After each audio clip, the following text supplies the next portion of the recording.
You've been taking pain medication for so long that you don't even remember what it's like to live without them. But Buddhist monks have been facing intense pain for 2,500 years, using only the power of the trained mind. They don't deny the pain. They don't pretend it doesn't exist. They transform it into wisdom. When you learn that resistance to pain multiplies suffering by 10, and that there's a difference between feeling pain and suffering from it, everything changes. Today, you'll discover 10 ancient techniques that Buddhists use to go through pain without a single pill. And number 7 will completely change how you understand your own body. Subscribe to the channel, leave your like, and comment from which part of the world you're watching. Get comfortable and relax. Let's begin. Have you ever wondered why two people can feel the same type of pain but react so differently, with one seeming to suffer endlessly while the other remains relatively calm? This simple question goes right to the heart of the Buddhist approach to pain, and honestly, it completely changed how many people live with discomfort. Buddhism, from its earliest teachings, draws a clear distinction between pain and suffering, and understanding this difference is often the very first step Buddhists take when learning to manage pain without medication. First, it helps to clarify what exactly is meant by pain in Buddhist terms. Pain is seen as a natural sensation, a thing from a headache to an aching back to the sharp sting of touching something hot. These sensations are part of having a human body. No one, not even the Buddha himself, escapes the reality of physical pain. It might show up when you stub your toe or when you catch the flu. Pain is that raw biological message telling you that something is happening in your body. Your nerves fire signals, and your mind registers them as discomfort. It's unavoidable, universal, and part of life. Suffering, on the other hand, is where things get interesting. Suffering, within the Buddhist context, refers not to the physical feeling but to the reactioner, the story you build around the pain. It is everything extra that the mind adds on top of that original sensation. Suffering comes when thoughts like, "Why me?" or "This will never end," spiral round and round, making the pain feel bigger, scarier, or more overwhelming than it really is. Suffering is fueled by worry, fear, resentment, and the longing for things to be different than they are. While pain is inevitable, in the view of Buddhist teachers, suffering is not. The key realization is simply this: we often can't stop the sensation of pain from happening, but we can change how much we suffer because of it. This understanding is woven deeply into everything the Buddha taught about life and the human mind. In fact, the very first thing the Buddha spoke about after his enlightenment was suffering, what he called dukkha. He made it clear that pain is baked into the human experience, but that suffering is largely about our mental habits, our ways of clinging tightly to what we want and pushing away what we don't want. The Buddha laid out that pain might show up as loss, illness, or aging, but suffering arises when we resist these things or resent them, or when we get fixated on wishing for a life free from pain. The distinction between pain and suffering isn't just an abstract idea. It's a practical tool, like a mental lever. Think about when you have a headache. The pain is there, throbbing away. If, in response, you start thinking, "I can't handle this pain," or "this always happens to ruin my day," or "this headache is going to last forever," those thoughts build up suffering. They amplify the original physical sensation, often making you feel more miserable. In contrast, if you recognize, "This is a headache right now, and it feels uncomfortable," but you don't get caught up in judging it or spinning stories around it, the pain is still there, yes, but you no longer add mental weight to it. This is how, in simple terms, Buddhism breaks the link between pain and suffering. Through countless teachings, Buddhist monks and nuns are reminded to notice when pain arises and, instead of reacting automatically, to simply observe it. The instruction is often to acknowledge the pain, naming it as pain, and then to note all the thoughts and feelings that arise in reaction to it. This approach creates a space, a pause, where you can decide not to engage with the mental stories that ramp up suffering. What's especially interesting is that this idea lines up with what researchers in modern psychology and neuroscience are finding about the brain. When people experience pain, there are the sensory signals, the actual pain, but there's also another layer of processing that involves emotion and interpretation. The human brain sometimes makes pain feel worse by mixing it with fear or anxiety, projecting it into the future, or dredging up memories of pain from the past. Practicing what Buddhists have always taught, separating pain and suffering, can actually dial down this second layer of pain experience. It turns out that mindfulness, a core Buddhist practice, helps to physically quiet the areas of the brain involved in emotional suffering, leaving only the sensation itself to be dealt with. For many, that's a much more manageable task. To take this understanding off the meditation cushion and into everyday life, Buddhists work with a mindset called equanimity. This means learning to meet unpleasant sensations, including pain, with a kind of steady balance. Instead of tightening up or panicking at the onset of pain, they try to meet it with curiosity or simply awareness. If pain is like a wave, suffering is the flailing that makes you feel like you're drowning. Equanimity is the skill that lets you float, even when the water is choppy. For someone living with chronic pain, the utility of this Buddhist approach is especially clear. Say, someone wakes up every day with back pain. The pain itself is there, but suffering might arise on top of it in the form of anger, self-pity, or worry about the future. Buddhism suggests gently letting go of those reactions as soon as they arise. The first piece of advice many teachers give is to make space for the pain. That means acknowledging its presence without judgment, describing it to yourself using only simple, direct language. There is heat, there is throbbing, there is aching, instead of saying, "My pain is ruining everything." This can depersonalize the pain, taking away some of its emotional charge, and allowing you to relate to it as just another passing experience. You don't have to like it, but you don't have to be imprisoned by it either. This process of separating pain from suffering isn't about ignoring the pain or pretending it doesn't matter. On the contrary, it's about facing the reality of the sensation as clearly as possible, then choosing to relate to it differently.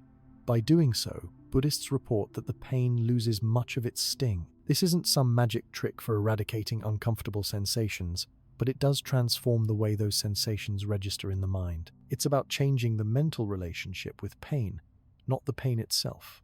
Even medical professionals who study pain management have begun to adopt similar techniques, including mindful observation, to help patients minimize suffering, something Buddhists discovered more than 2 millennia ago. You might wonder exactly how someone begins to make this mental shift.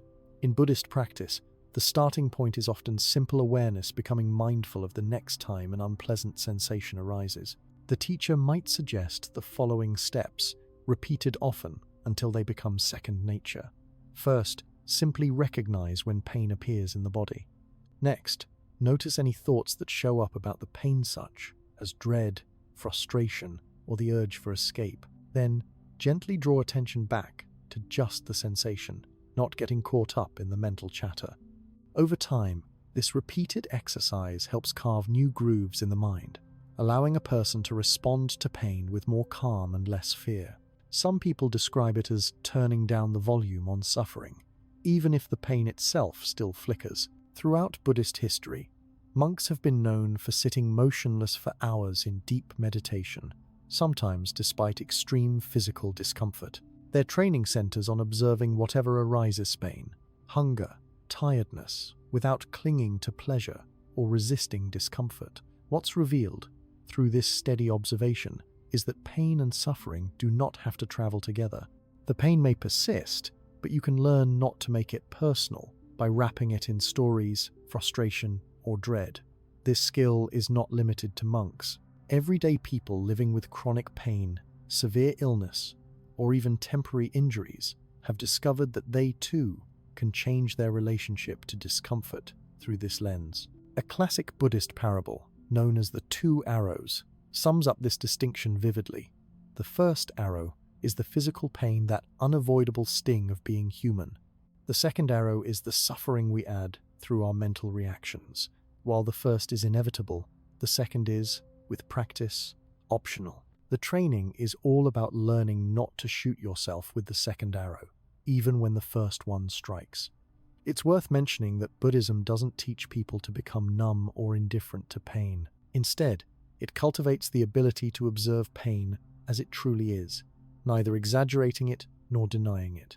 By practicing this, many people report a kind of unexpected freedom. They might still feel pain, but the suffering, those mental loops of despair, frustration, or worry, begins to fade. This leaves space for a kind of calm, even amid discomfort. At a practical level, the distinction between pain and suffering also affects how people make decisions about their lifestyle and care. Without this understanding, pain often leads to a desperate scramble for escape, which can set off unhealthy habits or even addiction. With this distinction clear, it becomes possible to make more thoughtful choices, addressing the causes of pain or seeking suitable relief, but without falling into patterns of self-blame or panic. The Buddhist approach encourages an attitude of patience, what's often called bearing with the pain, rather than being consumed by it. As modern science and medicine evolve, researchers are finding increasing evidence that the mind plays a powerful role in how pain is experienced. Studies have shown that people who approach pain with mindful awareness, observing the difference between sensation and suffering, often report less overall distress. Their bodies react with less muscle tension, their minds become less anxious, and the total sense of crisis diminishes. Even outside monasteries, ordinary people apply this insight in daily life. Whether it's a child with a scraped knee or an older person dealing with arthritis, the possibility always exists to meet pain without doubling it with layers of resistance or fear. Across cultures, those who practice this separation consistently describe the same thing. Pain becomes something to observe rather than an enemy to battle at every turn. The Buddhist toolkit for pain relief grows out of this essential insight. Every meditation technique, every instruction to breathe or observe sensations ultimately refers back to the idea that pain is real, but suffering is often self-created. This gives a sense of empowerment even for people who cannot remove the pain entirely. By focusing on the present moment and seeing pain as it actually is, rather than through layers of self-judgment or worry, the original discomfort can shrink to a more workable size. This shift doesn't mean denying the emotional reality of pain either. Sometimes pain brings up sadness, frustration, or exhaustion. Acknowledging those feelings without identifying with them, without letting them define the whole experience, is another way to keep from piling suffering on top of pain. In Buddhist practice, emotions are treated as experiences that arise and pass, not as enemies or identities. This gentle, non-judgmental observation is repeated with every new sensation, every fresh moment of discomfort. So, when someone asks how Buddhists manage pain without medication, the first and most important answer is this: by learning to notice the difference between the actual sensation of pain and the suffering that the mind adds around it. This isn't about denying pain or trying to be heroic. It's simply about not making pain worse than it is, not taking it personally, and not letting it rule over one's life. Taking this step makes all other approaches to pain management possible, from meditation to mindfulness to self-compassion and acceptance. This foundational practice has enabled many across centuries to find peace in even the toughest moments of pain, and it remains at the very core of Buddhist wisdom about suffering and relief. Have you ever sat down, closed your eyes, and tried just to notice what is actually happening in your body right now? Most people, when they hear about mindfulness or meditation, imagine something complicated or mystical. But the kind of mindfulness meditation Buddhists turn to, called vipassanas, actually very down to earth. When it comes to coping with pain, especially pain that lingers or comes back again and again, Vipassana meditation offers a different way to approach what you're feeling. Rather than blocking out or fighting pain, Buddhists are trained to face sensations directly, with an open mind, and actually learn from whatever comes up. This method stands at the center of Buddhist pain management and has made a real difference in how people understand and experience both physical and emotional pain. Let's break it down simply.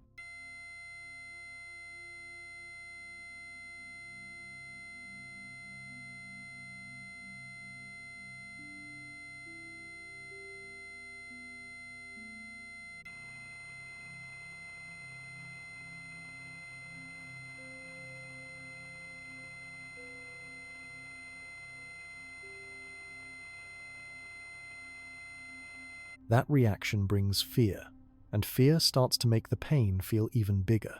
Vipassana teaches you to spot these reactions as they happen, so you can shift from reacting to simply observing. You start to recognize the difference between what's actually happening, the sensation in your body, and all the mental noise on top of it. By noticing and investigating, rather than pushing pain away or wishing it would disappear, the intensity and emotional drama of pain often shrink. Many people are surprised when they try this for the first time. Say you get a sharp pain in your knee while sitting. Usually, you'd adjust your posture or get annoyed. In Vipassana, you tune into exactly what that pain feels like, right now and in detail. Is it hot or cold? Heavy or sharp? Is it spreading or concentrated in one spot? Sometimes you notice that the feeling changes from moment to moment, or that it moves to a new area. You might also recognize how your mind leaps ahead, worrying that the pain will get worse or last forever. In meditation, you simply keep returning to the physical sensation itself, noticing when your mind drifts and coming back to what's really there. Over time, this allows you to relate to pain as something you are watching, rather than something you're trapped inside. The really interesting thing is the effect this way of paying attention has on the brain and the body. When you practice Vipassana regularly, the areas of your brain that are linked to alarm and distress become less reactive. This has been confirmed by medical research. For example, there are studies where people trained in mindfulness meditation show less activity in the areas of the brain related to emotional suffering, even when they're experiencing the same amount of physical pain as everyone else. The brain literally starts to respond differently, treating pain as a sensation to be investigated instead of an emergency to freak out about. Another big part of why this works is that most of our suffering about pain comes from the mental resistance we build up. We don't want to feel what we're feeling, so we get caught up in a tug-of-war with our own bodies. In Vipassana, you practice letting go of the tug-of-war a little at a time. You sit with what's there, even when it's tough. Every time your mind panics or gets annoyed, you notice it, label it as thinking or reacting, and then come back to sensing. It's not about ignoring pain, denying it, or pretending it doesn't hurt. It's about not stacking extra misery on top of it, layer after layer. Regular practice gives you a new set of skills. You learn that pain, while uncomfortable, does not have to control your life or dictate your mood.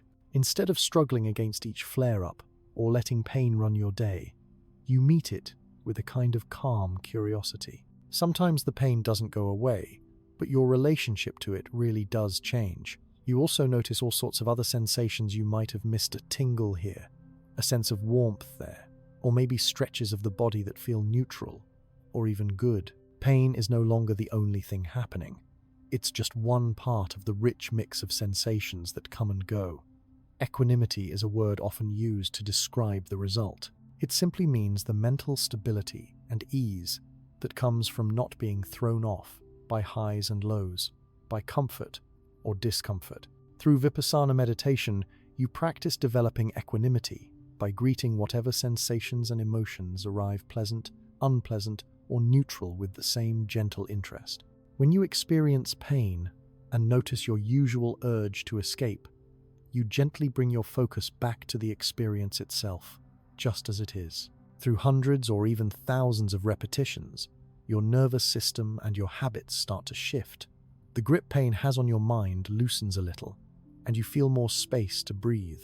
There is also a deeper level to the process.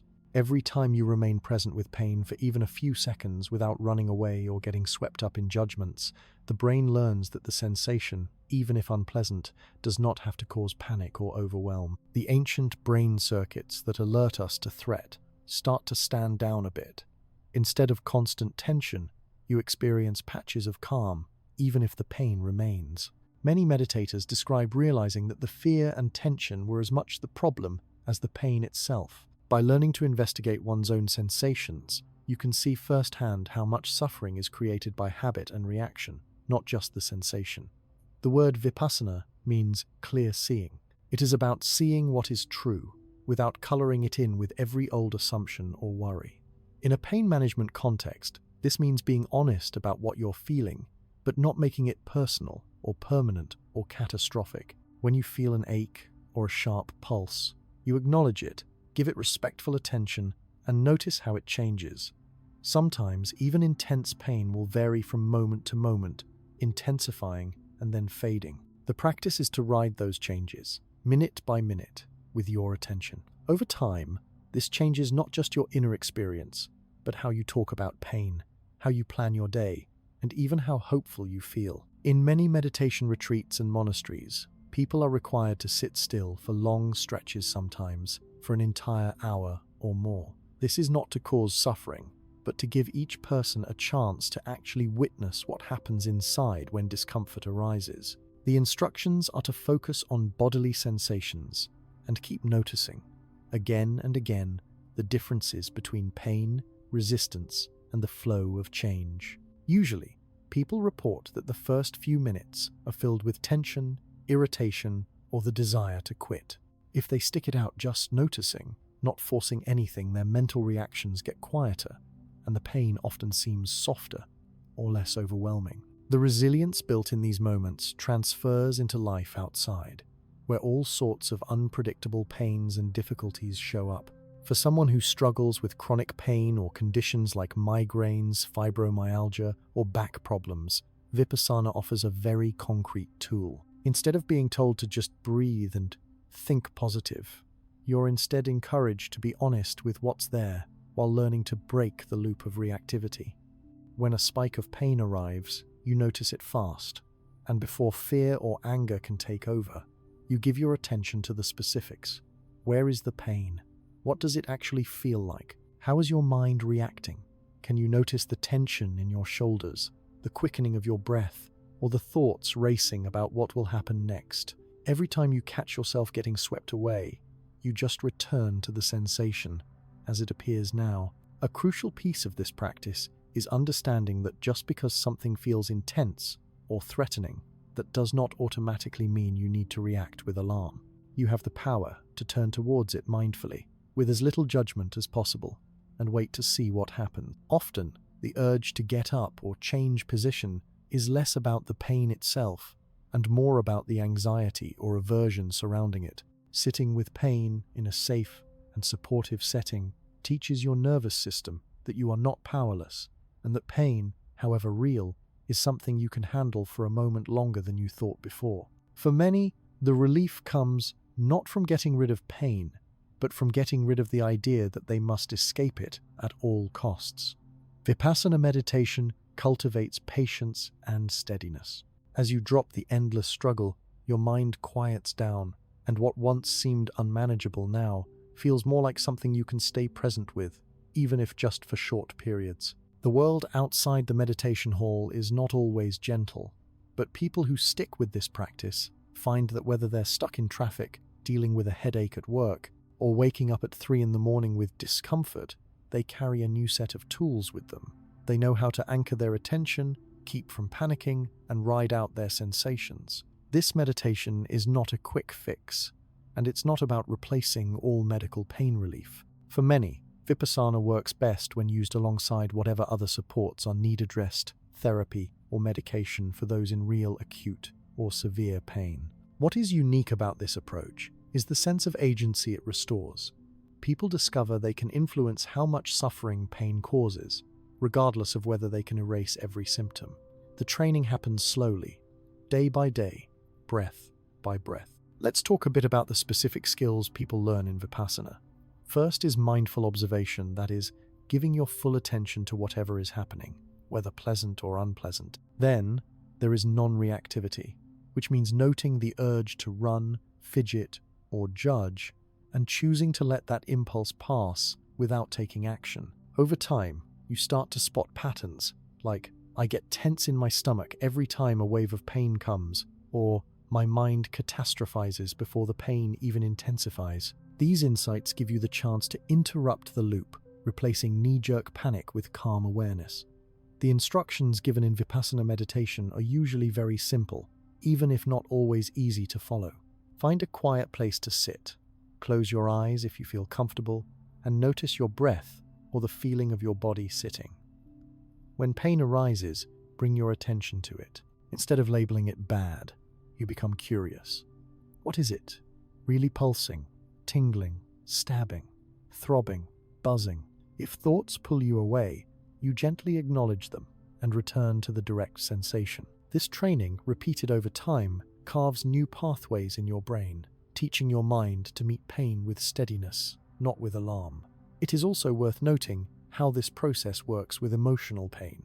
Many people come to meditation because they are not just dealing with physical discomfort, but also feelings of anxiety, sadness, or frustration, especially when stuck in cycles of chronic illness or pain. In Vipassana, the same basic technique applies. You notice where the feeling lives in your body.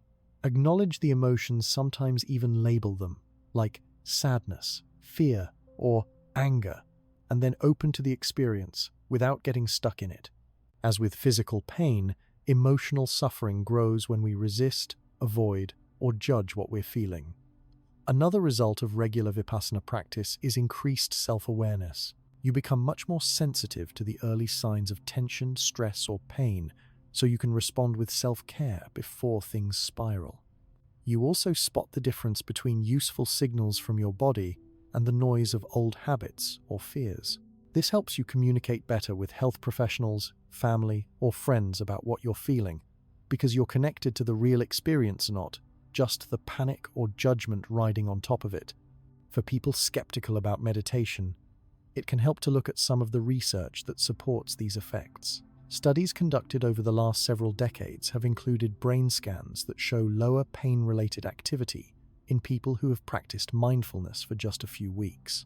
There has also been research into groups with chronic pain like those with arthritis or migraines who use meditation as an extra tool and notice higher quality of life, even if the pain itself remains. This is not to say pain magically vanishes, but that the stranglehold of emotional suffering linked to it loosens. The practical advice that grows from this: mindfulness is not about miraculously curing pain, but about changing one's inner climate so pain feels less overwhelming and life feels more livable. One last thing that comes up a lot in Buddhist circles is the idea of consistency. Meditation is like exercise for your mind. Sitting once or twice might help you feel calmer, but the real transformation comes from making it a regular part of your routine. Some people start with 5 or 10 minutes a day and build up. Others join group sittings or take part in longer retreats, where the structure helps keep them accountable. Over months and years, the cumulative benefit can be dramatic. Difficulty arises, of course, but so does a growing confidence that whatever shows up, pain, fear, or worry, you know how to meet it head on, without letting it dominate your whole life. All of this points to one basic, realistic truth. Pain happens, often without warning or reason, but your relationship to pain is not set in stone. Through the ongoing practice of Vipassana, anyone can learn to bring more presence, steadiness, and even understanding to what their body and mind go through. Instead of running away or feeling helpless, you stand your ground, observe, and over time, react less and less.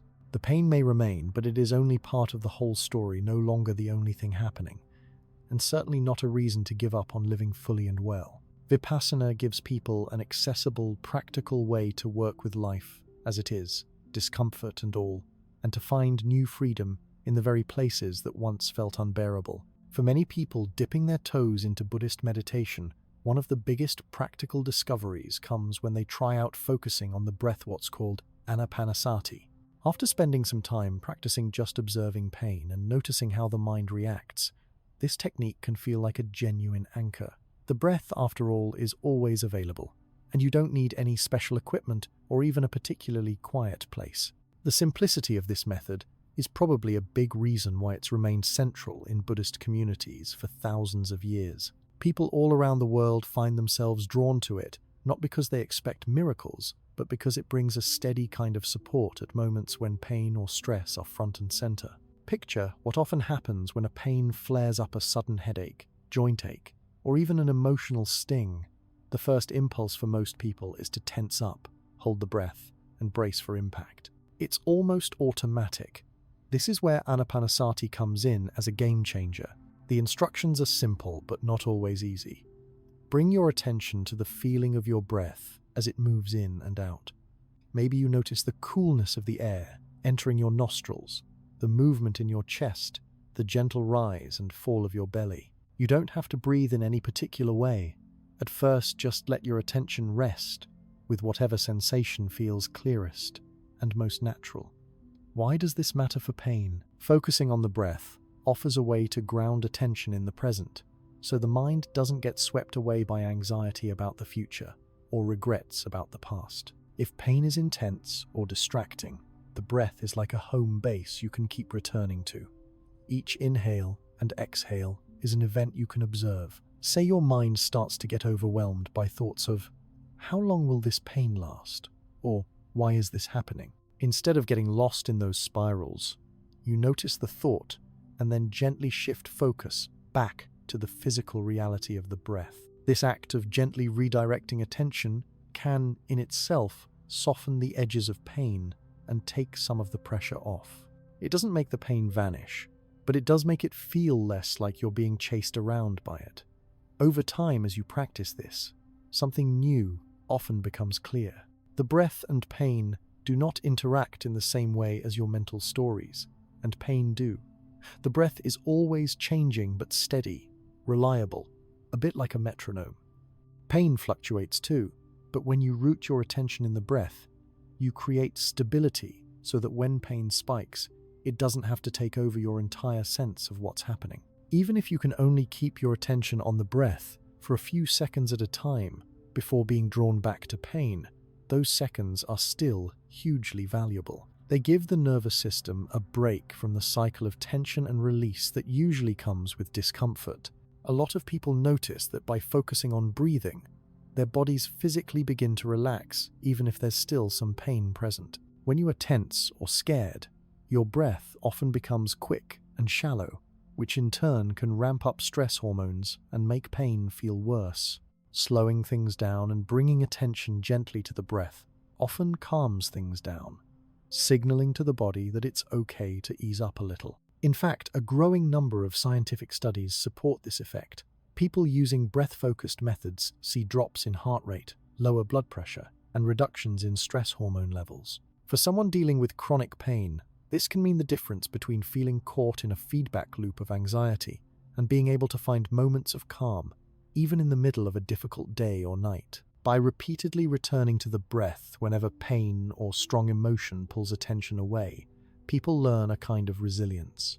The situation may not change, maybe your back still aches, or your headache still pulses, but you develop more confidence that pain won't sweep you off your feet. Your breath becomes an ever-present friend that's always taking care of you in the background. Some Buddhists say that knowing the breath so intimately helps them weather even big storms, both inside and outside the body.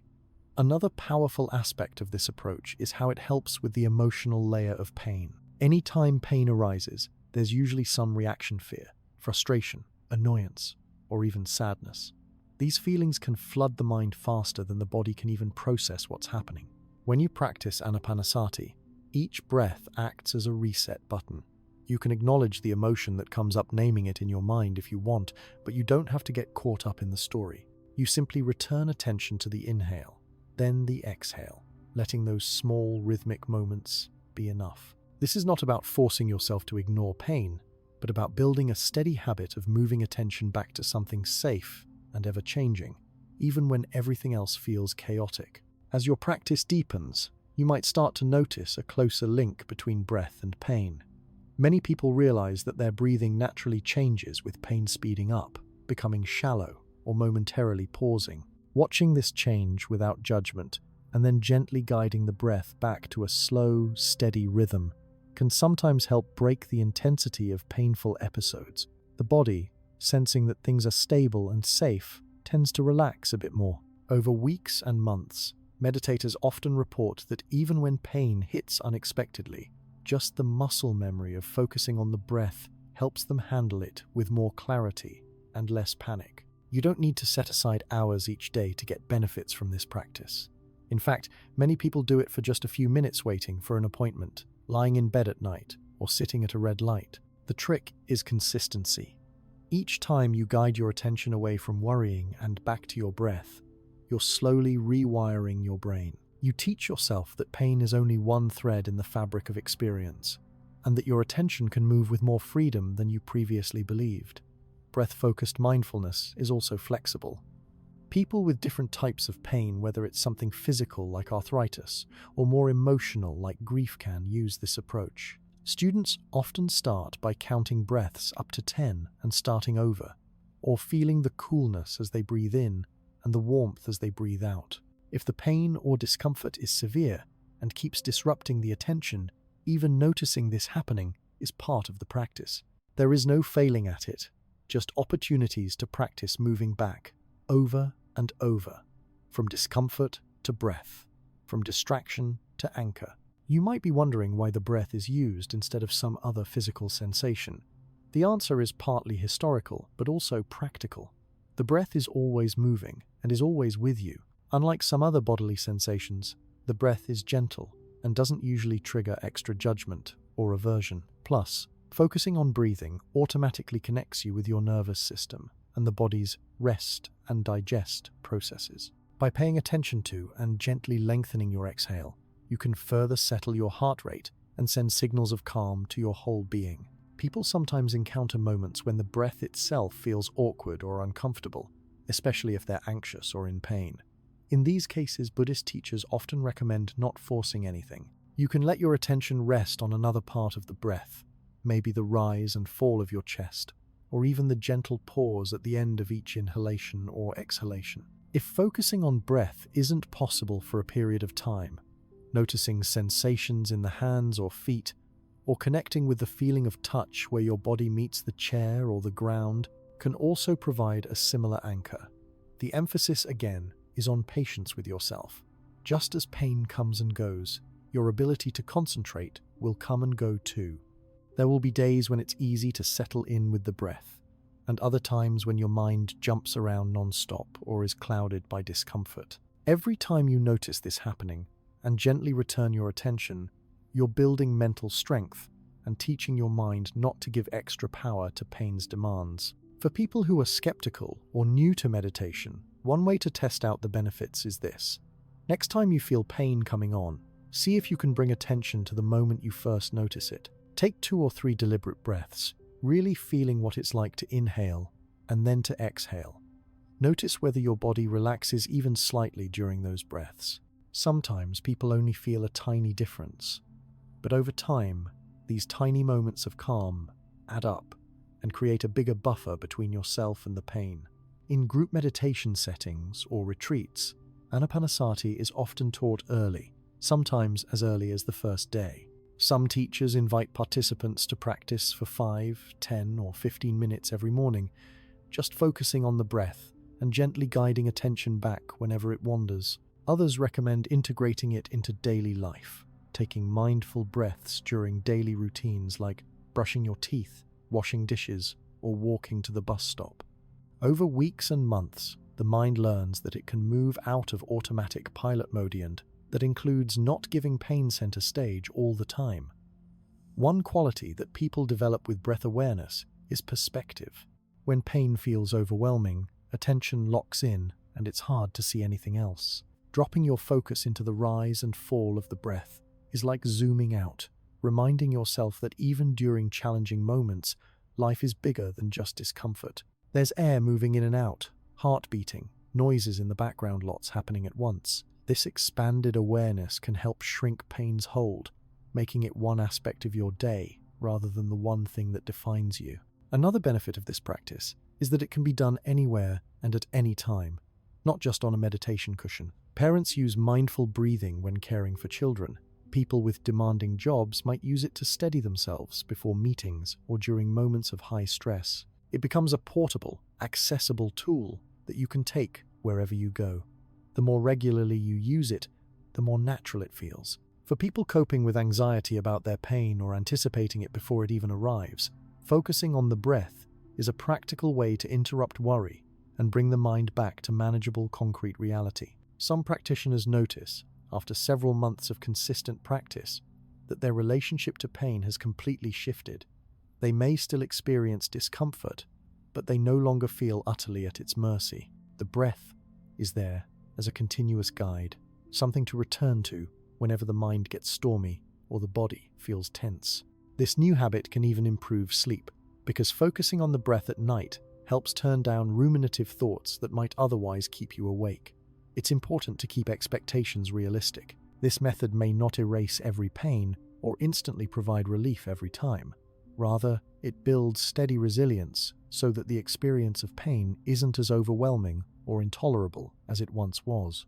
Every mindful breath becomes a thread in a much bigger tapestry of patience, self-awareness, and calm. For individual people, these changes often take time, but the improvements in daily living, mood, and coping are noticeable and, for many, deeply empowering. There are also ways to deepen the practice as it feels comfortable. Some meditators start to work with the breath by noticing the pause between inhale and exhale, or by using simple phrases to stay anchored like breathing in, I know I am breathing in, breathing out, I know I am breathing out.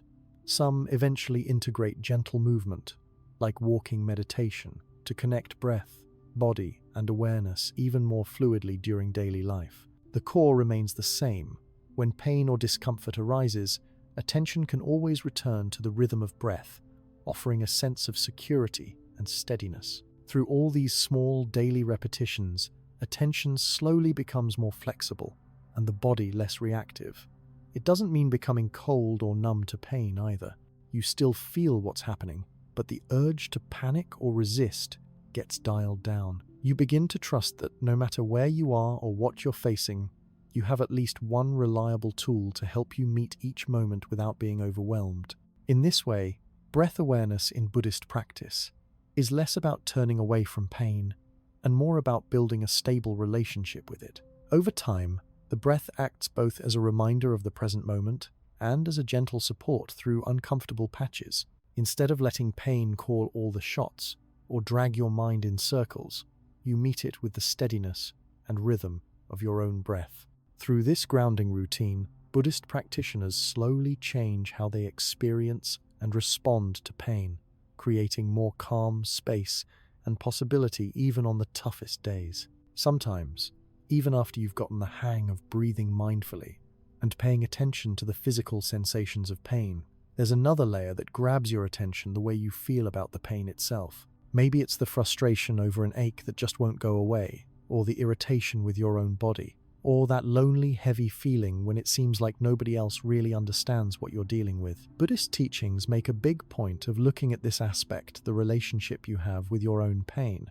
That's where compassion, especially the practice known as metta, or loving kindness, can make everyday pain management a lot more bearable, and sometimes even transformative. If you imagine what usually happens when pain shows up, for most people, there's not just the physical sensation and the cycle of reactivity. There's also resistance or even anger toward the pain, and sometimes even to themselves for feeling it. You might notice yourself thinking things like, "Why can't I just handle this?" Or, "My body is failing me." All these reactions pile on top of the discomfort and make it harder to get through tough moments. In Buddhist tradition, there is explicit training for this mental and emotional habit, using kindness and compassion as a direct antidote.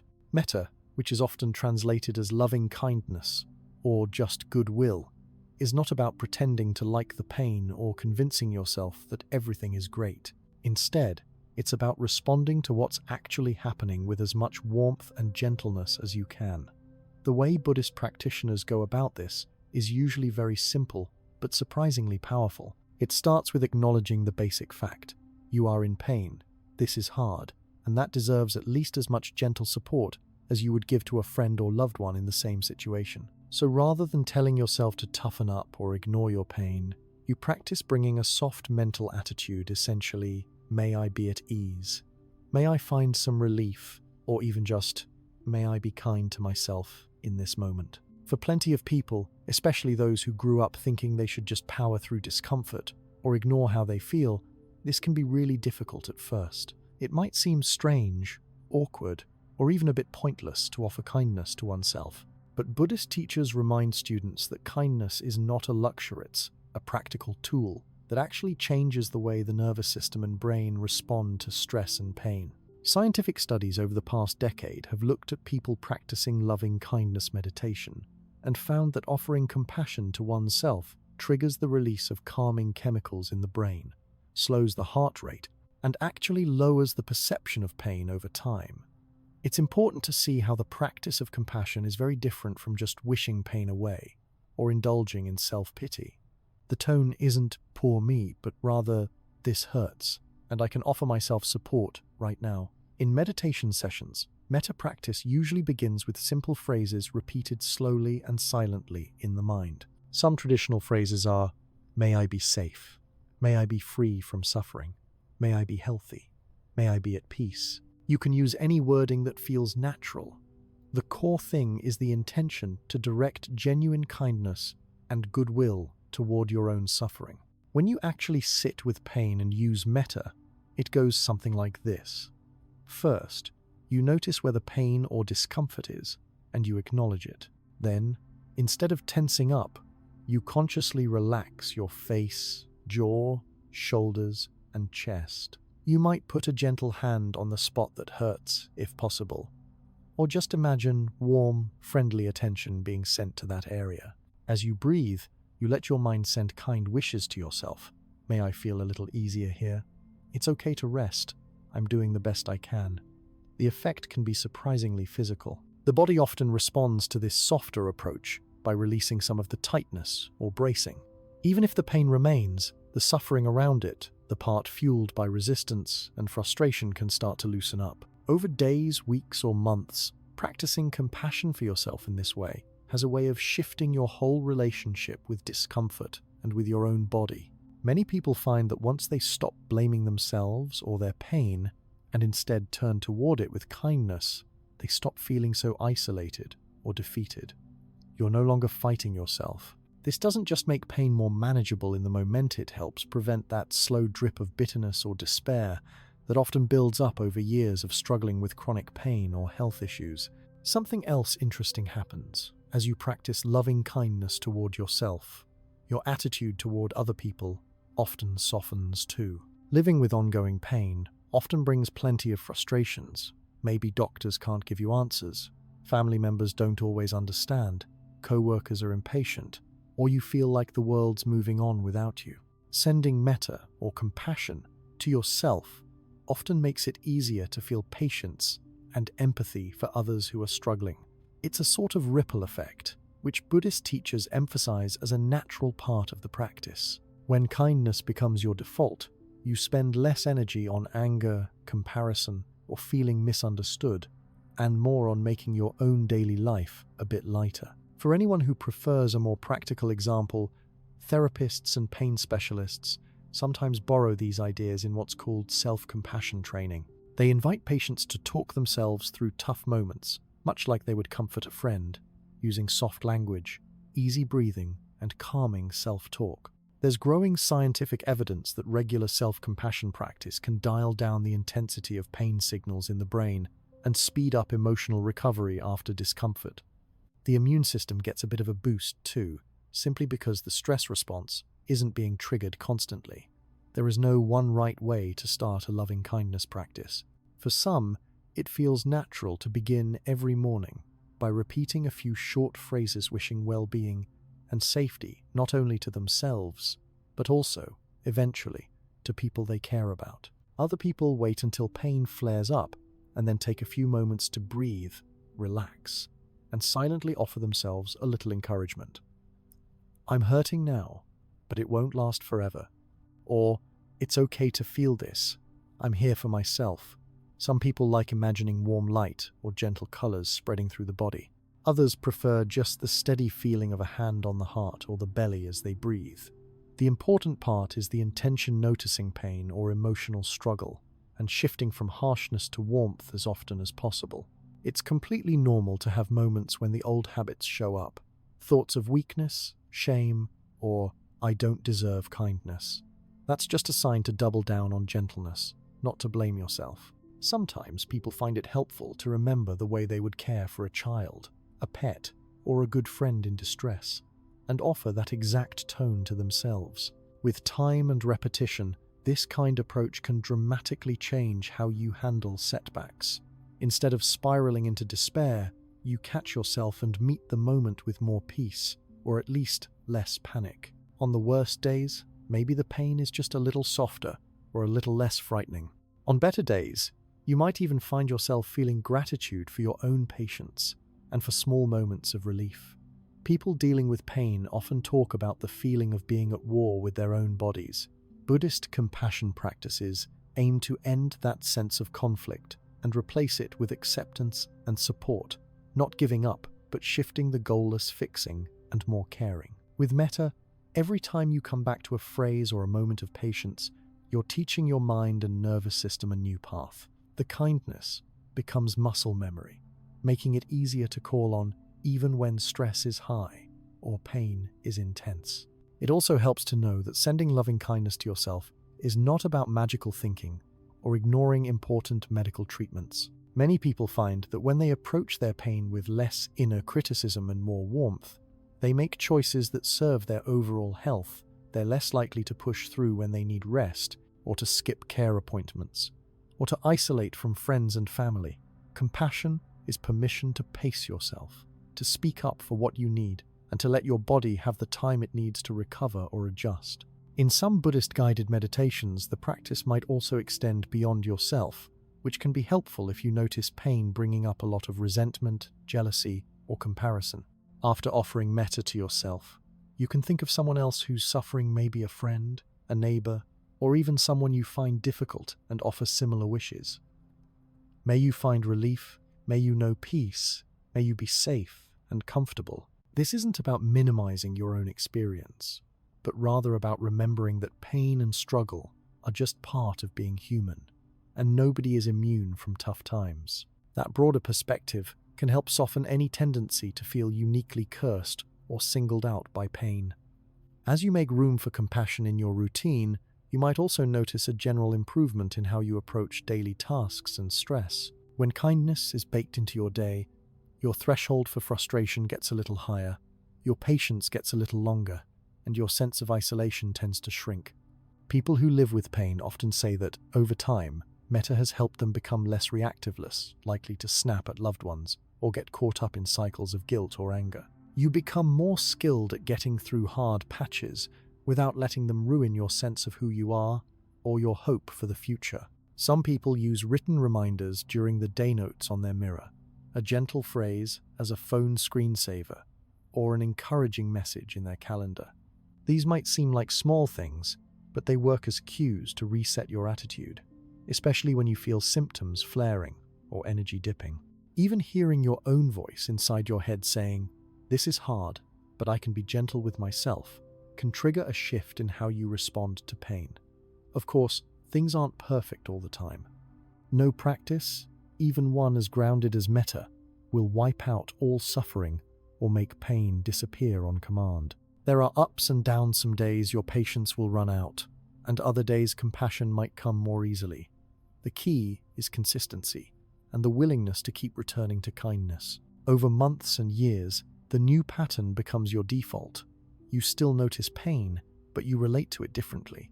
It takes up less space, and you bounce back faster.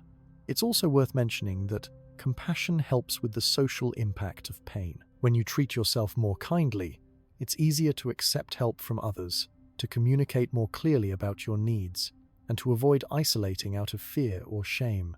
Buddhist communities put a big focus on the bonds between people, sense that nobody heals totally alone. When you practice loving kindness, you reinforce these connections inside yourself and with those around you. For people living with long-term or severe health challenges, metta doesn't replace the need for treatment, medication, or professional care, but it does make all those things more effective. Because your mindset becomes more supportive, your stress levels dip, and recovery, physical or emotional, can happen faster when stress and anger aren't taking up all the room. To sum up what this approach offers, compassion, especially as practiced through metta, is a realistic, science-backed way to soften the experience of pain and counteract burnout, hopelessness, and isolation. Through repeated, intentional acts of kindness toward yourself, You rewire how your brain and body handle discomfort and setbacks. Moments of relief get a little longer, episodes of panic or frustration get a little shorter, and your overall capacity to cope with whatever comes your way can deepen far beyond what you thought possible.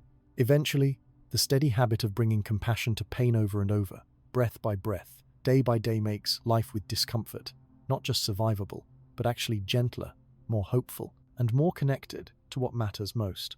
In daily practice, one thing that has an enormous effect on how people handle discomfort is the recognition that every sensation, feeling, and moment is temporary. In Buddhist teachings, this quality is called impermanence. While the word impermanence might sound abstract at first, it really just means that nothing in life stays exactly the same. Everything, your mood, your breath, your pain, even the weather or the look on someone's face keeps shifting and changing moment to moment. Learning to really see and trust in this truth changes how pain is experienced at its roots. When pain strikes, whether it's a sudden sting or a long, slow ache, the mind tends to jump ahead and imagine it lasting forever. Often, during hard moments, the brain paints a picture of permanent suffering. For people living with chronic pain, this fear of forever can make the discomfort seem even heavier. The Buddhist approach encourages you to look more closely, right at the reality in front of you, and spot how pain itself is always in motion, never as static or fixed as it first appears. Monks, nuns, and lay practitioners spend years training their minds to spot this movement. They become observers, moment by moment, of how pain actually behaves in the body. The first step is always to notice what's happening without exaggeration or denial. Is the pain sharp right now, or has it turned into a dull ache? Does it come and go in waves? Maybe there's a pulse, a throbbing, or a tingling sensation.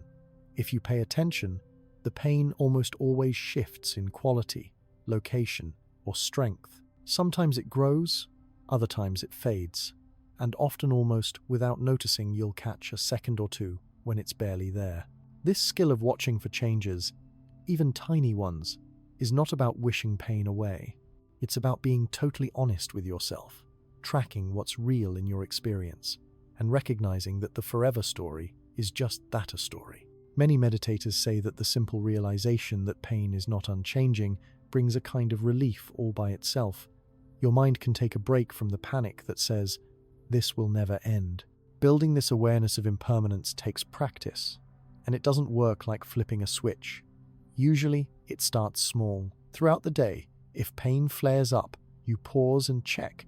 What's it actually like right now? Maybe you scan your body and spot that, yes, your back hurts, but the intensity is different than it was 30 minutes earlier, or the location has shifted slightly. You begin to notice other sensations, too, a cool breeze on your skin, the rhythm of your breathing, or maybe even moments of neutral or pleasant feelings mixed in with the discomfort. All this noticing starts to change the way pain sits in your mind. Instead of being one giant, unchanging thing, it becomes part of a landscape that's always moving. For people who struggle with intense or persistent pain, this perspective helps reduce the emotional weight that comes with feeling powerless. Instead of spiraling into despair, you find yourself patiently waiting for the next change. The pain may still return, sometimes strong and sometimes weak, but it never stays exactly the same, and it never lasts forever. This knowledge brings hope, patience, and a sense of agency, even in tough circumstances. There is another benefit here. By tracking changes in pain, you develop resilience and a greater willingness to endure discomfort. This is not just about gritting your teeth and bearing it. Rather, it's about realizing that whatever you are feeling is part of a larger process that is always unfolding and will, eventually, bring something new. Sometimes that something new is a patch of relief, or a sense of calm, or the arrival of sleep after a rough night. Other times it might just be a softening of fear or tension, even if the pain is still there. Many Buddhist meditation instructions specifically direct people to observe impermanence close up. Instead of zooming out and seeing pain as a dark cloud hanging over you, you zoom in. Where exactly do you feel it? Is it warm or cold? Tight or pulsing? Does it change as you breathe in and out? Are there breaks, even just a second or two, when the sensation is less intense. Noticing these small shifts is not a trick to get rid of pain, but a way of being more realistic about its true nature. If you stay with the investigation, your relationship to pain changes. You're not a victim of something permanent and overwhelming. You are a witness to a process that is always evolving. Scientific research into mindfulness practices has started to confirm what Buddhists have taught for thousands of years. When people learn to observe pain as an experience that waxes and wanes, not as a fixed curse, their brains show less activity in regions linked to fear and alarm. Many find that their tolerance for pain increases, not because they're suppressing it, but because they feel less trapped by the belief that it will never go away. In clinical trials, mindfulness-based approaches that include this focus on impermanence help people cope with everything from migraines to arthritis to recovery after surgery. You may be wondering what it actually looks like to apply this in day-to-day life, outside of formal meditation practice. Suppose you wake up in the middle of the night with a stabbing pain. It's completely natural for the mind to start telling you, you'll never get back to sleep, or this is how it's going to be from now on. Instead of getting lost in those thoughts, you bring your awareness to the sensation. You might notice that after a moment, the stabbing feeling becomes more of a dull, achier change. Then, maybe your body relaxes just a bit as you notice your breathing. Even small shifts like these offer proof that nothing is frozen in place. That can make the next moment, and the one after that, more manageable. Sometimes you might practice by reflecting on the broader ways that change shows up in your life and body. Maybe you remember how the pain was last week, or last month. It's never identical. The people around you change, the weather changes, your thoughts and emotions come and go. Bringing your attention back to this continuous movement creates space for patience and calm, even in the face of discomfort. For people working through episodes of acute pain, such as a twisted ankle or a severe headache, some Buddhist teachers suggest using the breath as a kind of timekeeper, marking the passing moments. With each inhale and exhale, you can tell yourself, this sensation is here now, but it will not be exactly the same in 10 breaths or 100 breaths. Often, when you check back after a few minutes, the nature of the pain has shifted, even if it's just a little. Sometimes the pain moves to a new spot, or grows fainter, or something else arises to distract thirst, hunger, even laughter at a memory. People sometimes worry that paying attention to pain will make it worse or more overwhelming. In reality, the careful, non-judgmental observation that Buddhist practices teach has the opposite effect. By facing pain directly and spotting its changes, you no longer need to fear being caught or surprised by it. As a result, the mind becomes less anxious, which often helps lower the overall experience of pain.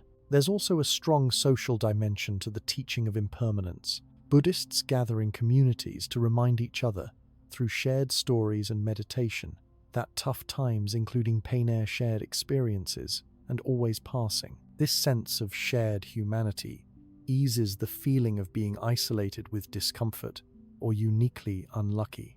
If you're trying this perspective for yourself, it can help to set aside a few moments each day to simply pay attention to what is changing in your body, mind, or surroundings. Maybe your knee hurts as you walk, but then you notice the cool air on your face, or the shift from sunlight to shade.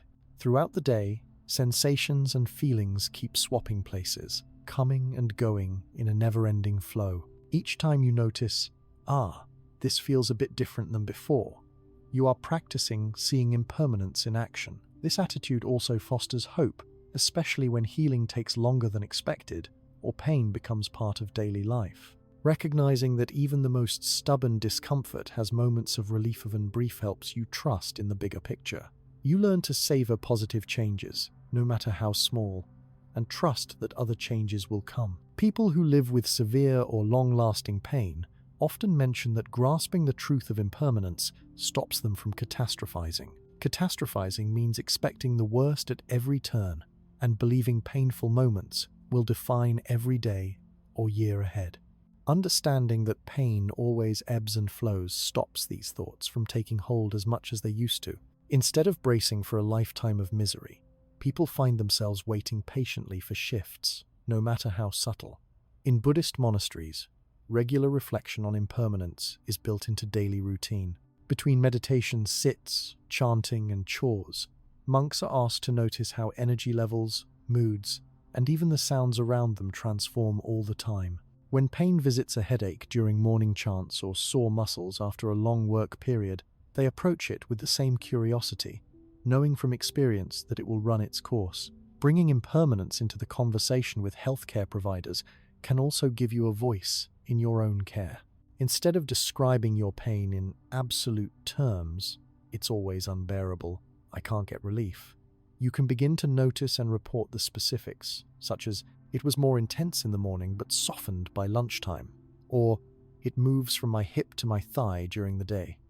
This specificity can help doctors or therapists make better decisions, and it gives you a feeling of partnership rather than passivity in your healing. By focusing on what's shifting, you also discover the other sensations and experiences that coexist with pain. Maybe there's discomfort, but there's also support from the chair you're sitting on, or a pleasant scent from a candle nearby, or the simple rise and fall of your chest as you breathe. The mind learns to place pain in context-own note among many, rather than the whole song. For people who practice meditation informed by impermanence, setbacks become easier to bear. If a pain relapses, or a tough week happens, the reflexive response is no longer despair, but curiosity about how long this phase will last and what's likely to arise next. On good days, celebrating and enjoying moments of comfort or relief becomes easier too, because they're no longer taken for granted.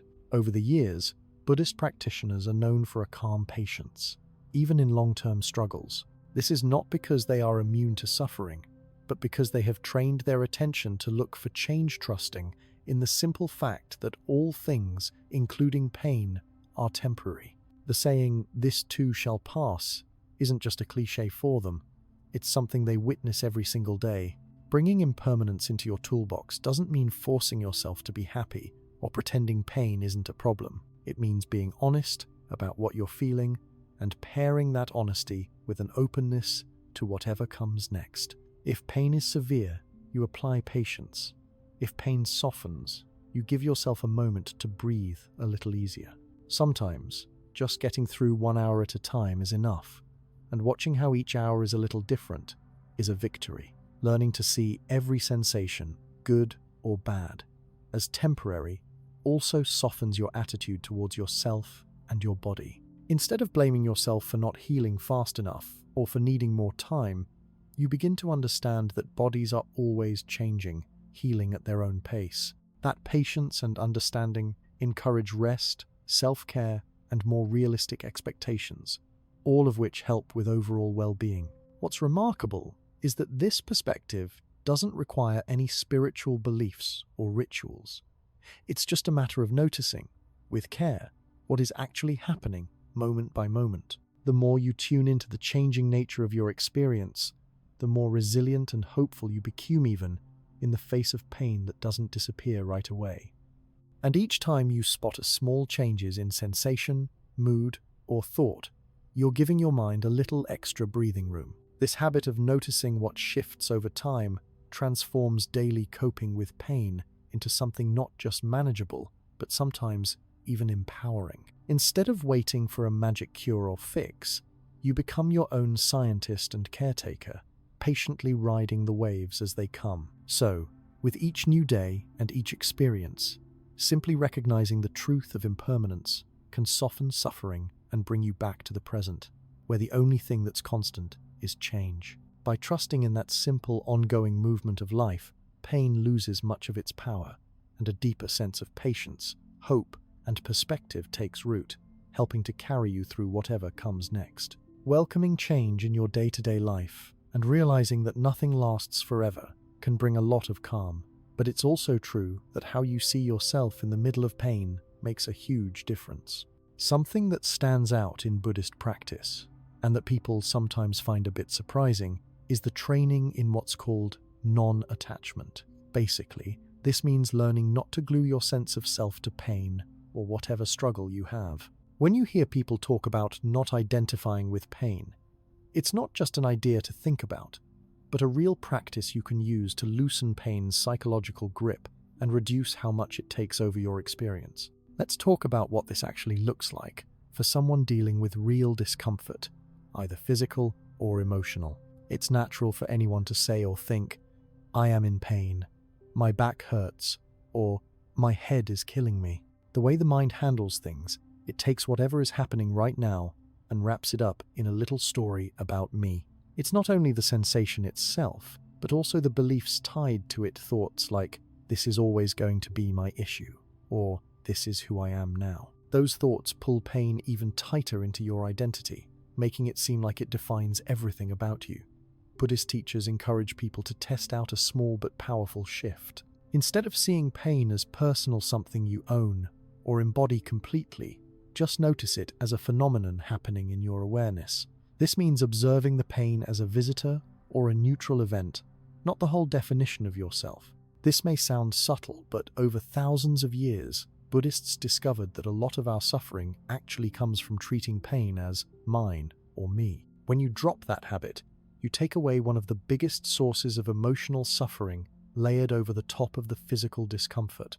The way this happens isn't forced or fake. In meditation and daily life, the instruction is to notice how sensations come up in the body and mind, and then describe them as simply as possible. So instead of, "My pain is burning and ruining my day," you say gently in your mind, "There is burning, there is discomfort, there is a sensation." Using language like this helps some distance open up between what the body is going through and how your mind sees itself. You can become a witness, seeing pain the way you might see clouds pass in the sky, noticing, but not grabbing on. Anyone with long-term pain knows that stories often pile up fast.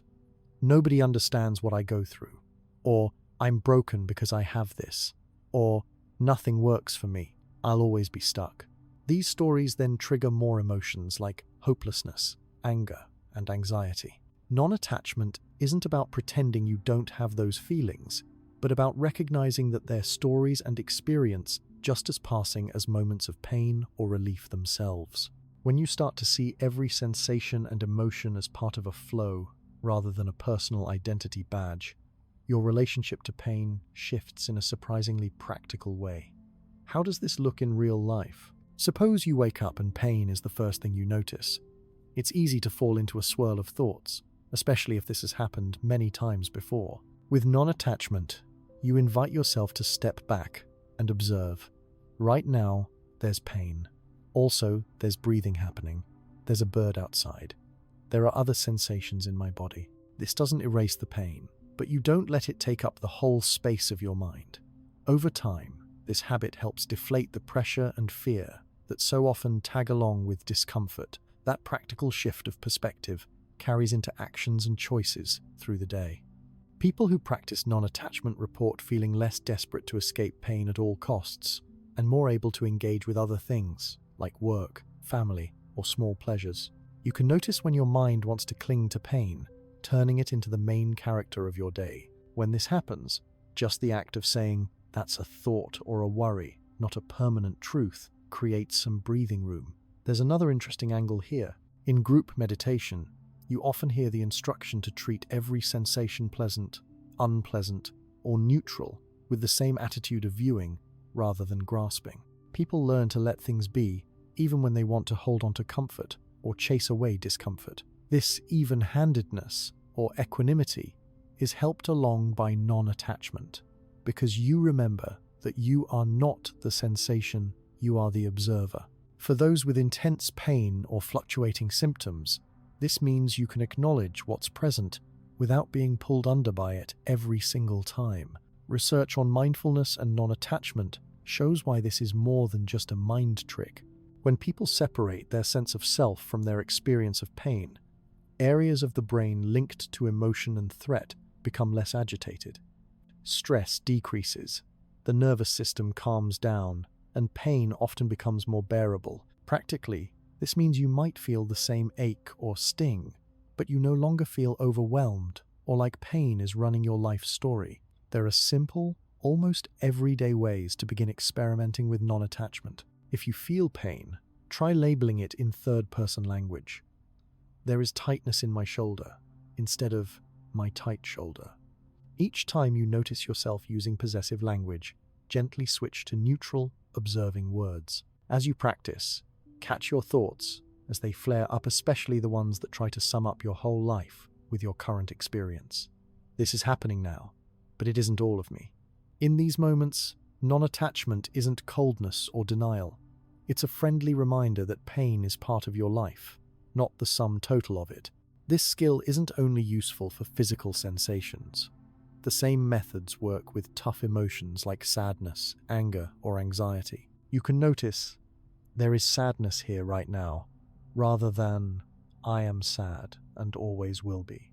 This simple reframing prevents emotions from hardening into a sense of permanent identity. When they move on or shift, as they always do, it's easier to welcome the change without feeling whiplashed. People sometimes worry that non-attachment means you stop caring about your health, or that you'll become passive about pain. That's not what this practice is about. In the Buddhist approach, non-attachment actually frees up more room for care and wise action. When you are no longer fighting pain as part of yourself, you're less likely to panic, overreact, or shut down. You are able to make more informed decisions about when to push through a tough day, and when it's time to rest, when to reach out for help, or when to adjust your routine.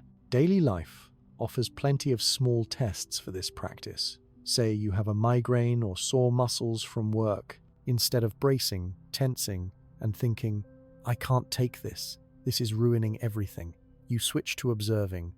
There is a pulsing here. There is tension. There are thoughts about being overwhelmed.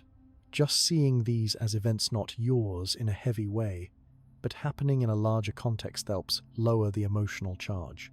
The Buddhist tradition has a long record of monks and nuns who faced enormous discomfort, sometimes for years, in harsh living conditions or during long meditation retreats. Their training in non-attachment gave them the resilience to endure without being crushed by self-pity or panic. Ordinary people, facing pain in their own lives, use the same skillless to put up with suffering, and more to let go of making things worse through identification. For those who want to try developing non-attachment, it can help to practice during both difficult and easy moments. During a calm, pleasant spell, consciously note, pleasure is here, but it's not who I am. When a strong pain arises, do the same. This pain is here, but it too will not last, and it is not my identity. This balances your attitude, preventing you from getting attached to good feelings or crushed by bad ones. Over days and weeks of repeating this, your reactions to pain get softer. Your days gain more variety, not defined only by symptoms or discomfort. This approach even changes conversations with others. Instead of introducing yourself or thinking about yourself only in terms of my pain or my illness, you might find yourself talking about your experiences in more neutral, honest ways. Sometimes I have a lot of pain, and sometimes I feel pretty good. Today, I'm somewhere in the middle. This shift can affect how others relate to you as well, since you bring more calm and less need for pity or special treatment. You're just being real, without exaggeration or denial. There are some common obstacles that come up with non-attachment. On especially tough days, the mind will want to scream, but it really is me. How can I not identify with this when it's all I feel? That's perfectly normal, and comes with the territory. The practice isn't about erasing the feeling or pretending pain doesn't affect you. It's about gradually shifting the focus away from identification, even for a few seconds at a time. The more often you repeat the habit of witnessing rather than owning sensations, the easier it becomes for your brain and nervous system to stay calm, even if pain persists. Self-talk plays a big role. If you notice the old patterns of rumination, why do I always have this? Why am I so unlucky? End quote. Acknowledge the thought gently and move attention back to what else is present right now. Are there other sensations, sounds, or feelings around you? Is the sun shining outside? Is there a sense of coolness or warmth? Practicing non-attachment doesn't mean you won't have tough moments, but it does mean pain doesn't get to take all your attention all the time. For people using this approach for the first time, it's worth remembering that like all habits, it takes a while to feel natural. In the beginning, you'll notice a back and forth. Some days you'll manage a few minutes of this shift. Other days, your mind will insist on making pain central. Both outcomes are part of the learning curve. The key is gentle persistence. Over months or years, non-attachment often becomes as automatic as the old habits used to be. You notice, acknowledge, and let go, returning to the rest of your experience as often as possible.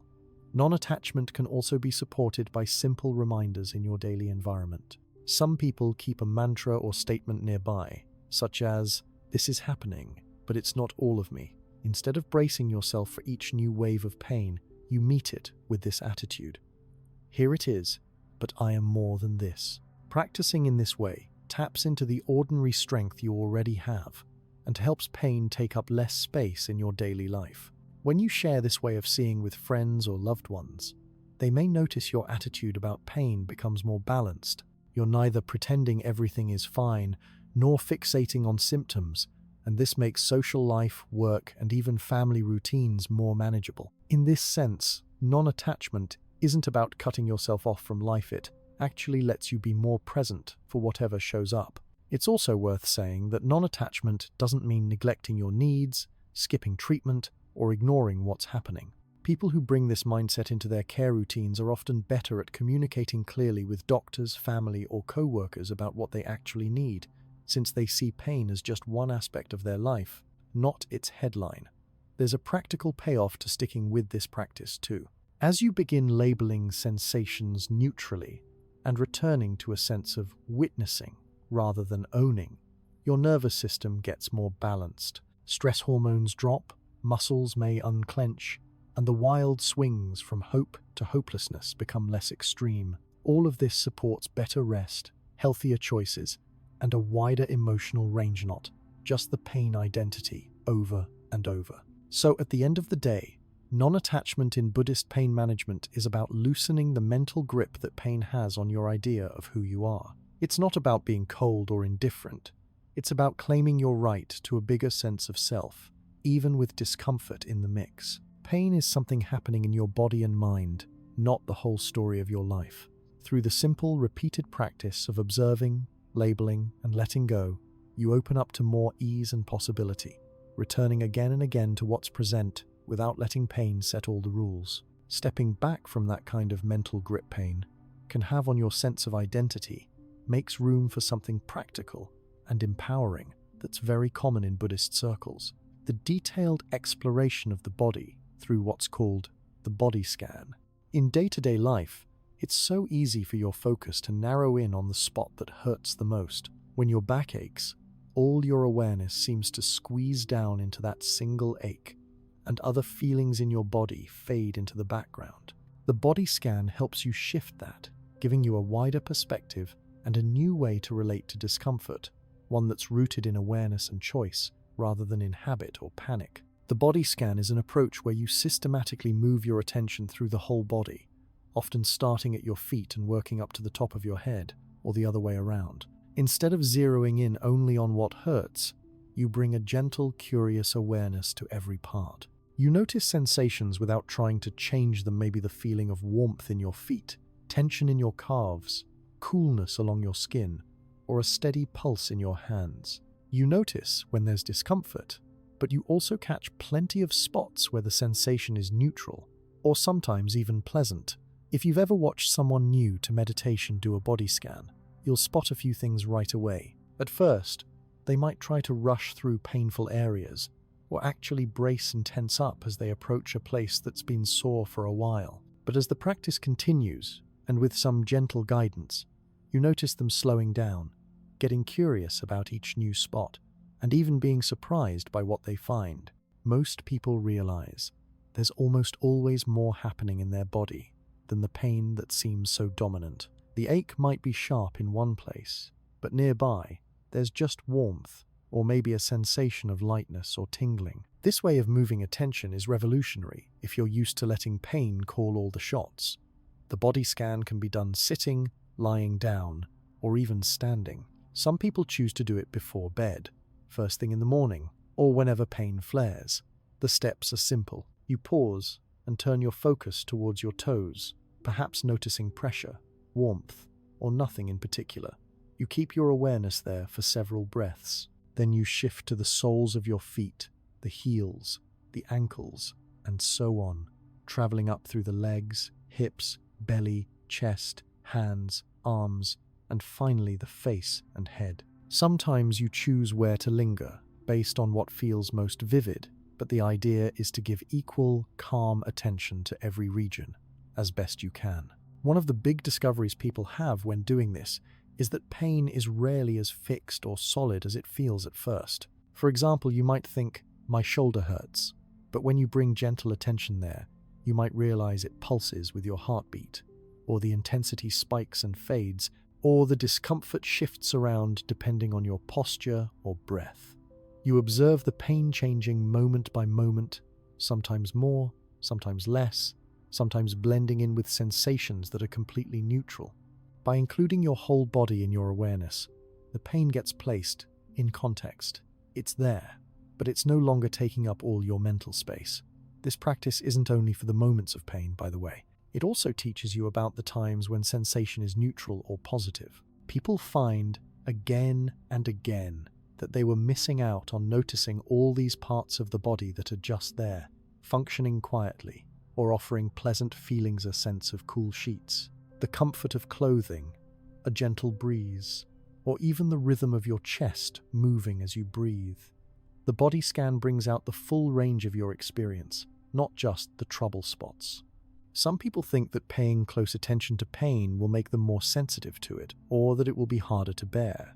Actually, the opposite tends to happen. When you force yourself to ignore pain or push it out of your mind, the intensity can build. With the body scan, you approach pain openly, without resistance, and at the same time allow your focus to expand to everything else happening. This reduces the sense of threat and the urge to panic.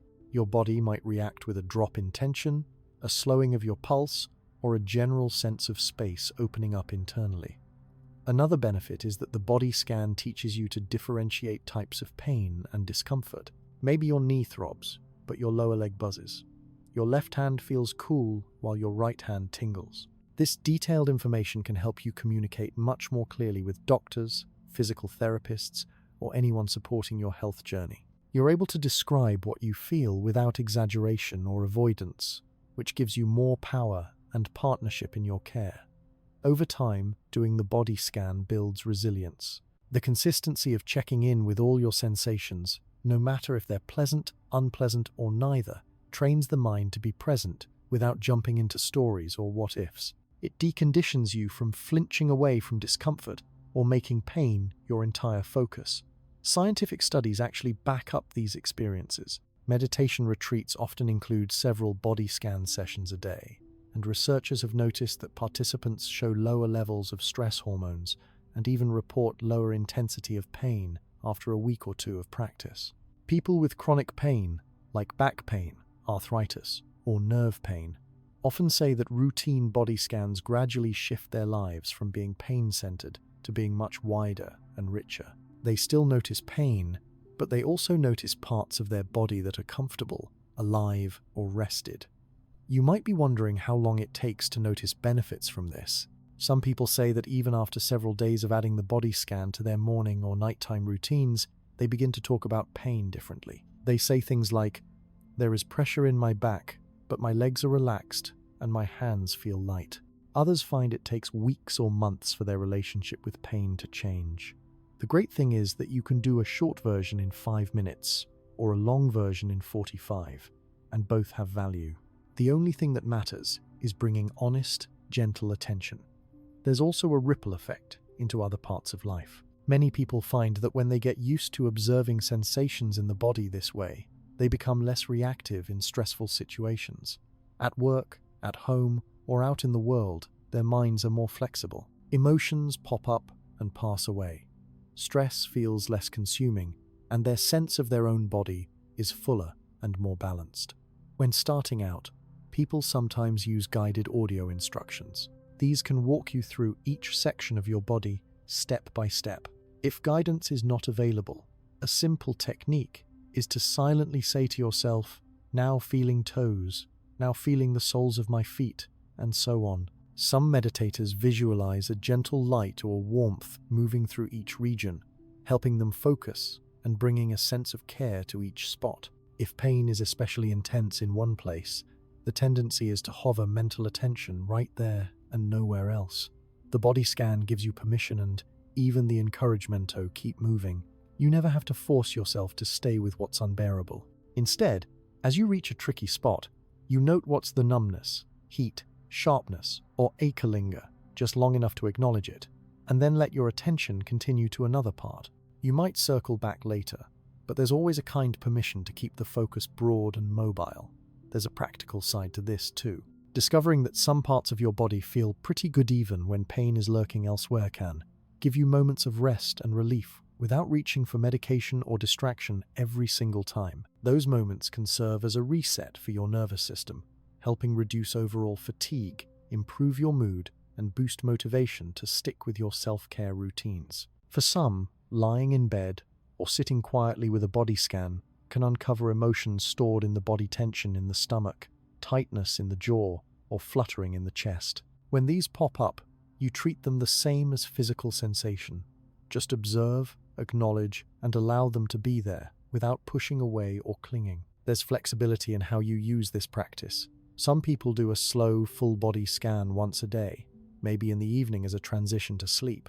Others like to use a brief scan at moments of stress, taking even 1 minute before a difficult phone call or medical appointment to check in from head to toe can ground you in your body and settle your mind. Another thing that surfaces during regular body scans is the realization that pain is not always constant. Even in the places where pain feels like it never leaves, with close attention, you might notice micro moments of changeless pressure, more warmth, a shift in position, a second or two of quiet. Noticing these shifts makes it easier to ride out rough patches. Instead of tensing up against pain that seems permanent, you start to anticipate change. The best part is that this practice is accessible to everyone. You do not need special props or environments, and you do not need to practice for long periods to get started. Just a few minutes of scanning from toes to head or head to toes can break up cycles of rumination or catastrophizing. You become more present, more neutral, more at ease even if nothing else in your outer life changes. People often report that as they get comfortable with the body scan, their sense of control shifts. Instead of feeling at the mercy of every twinge or ache, they feel they are collaborating with their body, not fighting against it. This encourages small positive choices, like standing up and stretching, eating when hungry, or resting when tired. Families and caregivers can get involved too. Body scan meditation is often used in rehabilitation settings, pain management groups, and even schools. It does not require religious beliefs, just curiosity and the willingness to learn from your own experiences. Sometimes, simply sitting together in silence while everyone explores their own body in this way can bring a sense of calm and connection. A key attitude throughout the process is patience. Some days your body scan feels clear and easy, and other days your focus jumps all over the place, or pain feels like the only thing present. That's normal and part of the experience. Rather than getting frustrated, you get to practice returning your attention again and again to each new spot without judgment. Over the course of weeks and months, the body scan becomes more than a tool for pain management. It becomes a way to enjoy being in your body again, to rediscover comfort and quiet that may have faded from your daily awareness. As you get better at moving attention through all your sensations, you gradually learn how to meet pain with curiosity, allow other feelings a place at the table, and open up to the full experience of being alive, even in difficult times. It's not about toughing it out or ignoring the tough spots. It's about letting everything be noticed, the hard and the easy, the aches and the pleasant tingles, the tension and the sense of support beneath you. This balanced habit of observing, moving, and accepting can bring immense relief and a steady confidence that, no matter what is going on, your pain is never all that you are or all that's happening. Over time, the body scan becomes yet another grounded, science-based strategy that helps Buddhists and plenty of non-Buddhists manage pain in a sober, empowering, and very human way. As people start to get the hang of body scan practices, noticing how pain and other sensations move and change across the body, another tool from the Buddhist tradition comes into focus: visualization and mental imagery. This is something you might not expect from such a straightforward practice tradition, but Buddhists have long recognized that the mind is incredibly powerful in shaping what we pay attention to and how we interpret it, especially when it comes to pain. When pain seems stuck or overwhelming, the mind often fixates on it. The images, thoughts, and expectations that come up can make the sensation worse. Medical research in recent decades has shown that the brain responds to imagined experiences in surprisingly similar ways as to real ones. The body tenses when you imagine a scary scenario, and you might even start sweating if you picture something stressful enough. Visualization brings that truth into everyday pain management. Buddhist-inspired visualization doesn't require any religious belief or mystical skills. It's about using your natural ability to see with your mind's eye, sometimes guiding what you want your attention to do. Many meditation teachers introduce this practice after someone is comfortable working with the breath or body scan, since it depends on a certain degree of focus and basic self-observation. In practice, visualization often begins with a person bringing their attention to the area of pain. Instead of staring at the pain in a harsh, judgmental way, you picture the pain as having a specific shape, color, or texture. Maybe a stabbing headache is imagined as a dark cloud behind your eyes. A burning sensation in your shoulder could become a patch of red light. Some practitioners choose to imagine pain as something softer waves of water, or even as steam dissipating bit by bit. The point isn't to be scientifically precise. It's to let your mind relate to the pain as an object or movement, rather than just an enemy or random force. You could picture the ache as a ball that grows and shrinks with each breath. Or you might see it as a knot slowly loosening with the passage of time or gentle attention. The practice is practical and often surprisingly effective. By turning the pain into a visual form, your mind has more room to interact with it playfully and less room to panic or catastrophize. With some experience, people find they can intentionally modify the images they use. Let's say you're working with that dark cloud migraine image. Instead of letting it sit there, you imagine a gentle golden light moving through the area, slowly dissolving the cloud. Each in-breath brings the light a little closer. Each out-breath helps the cloud shrink or change color from harsh black to something lighter or softer.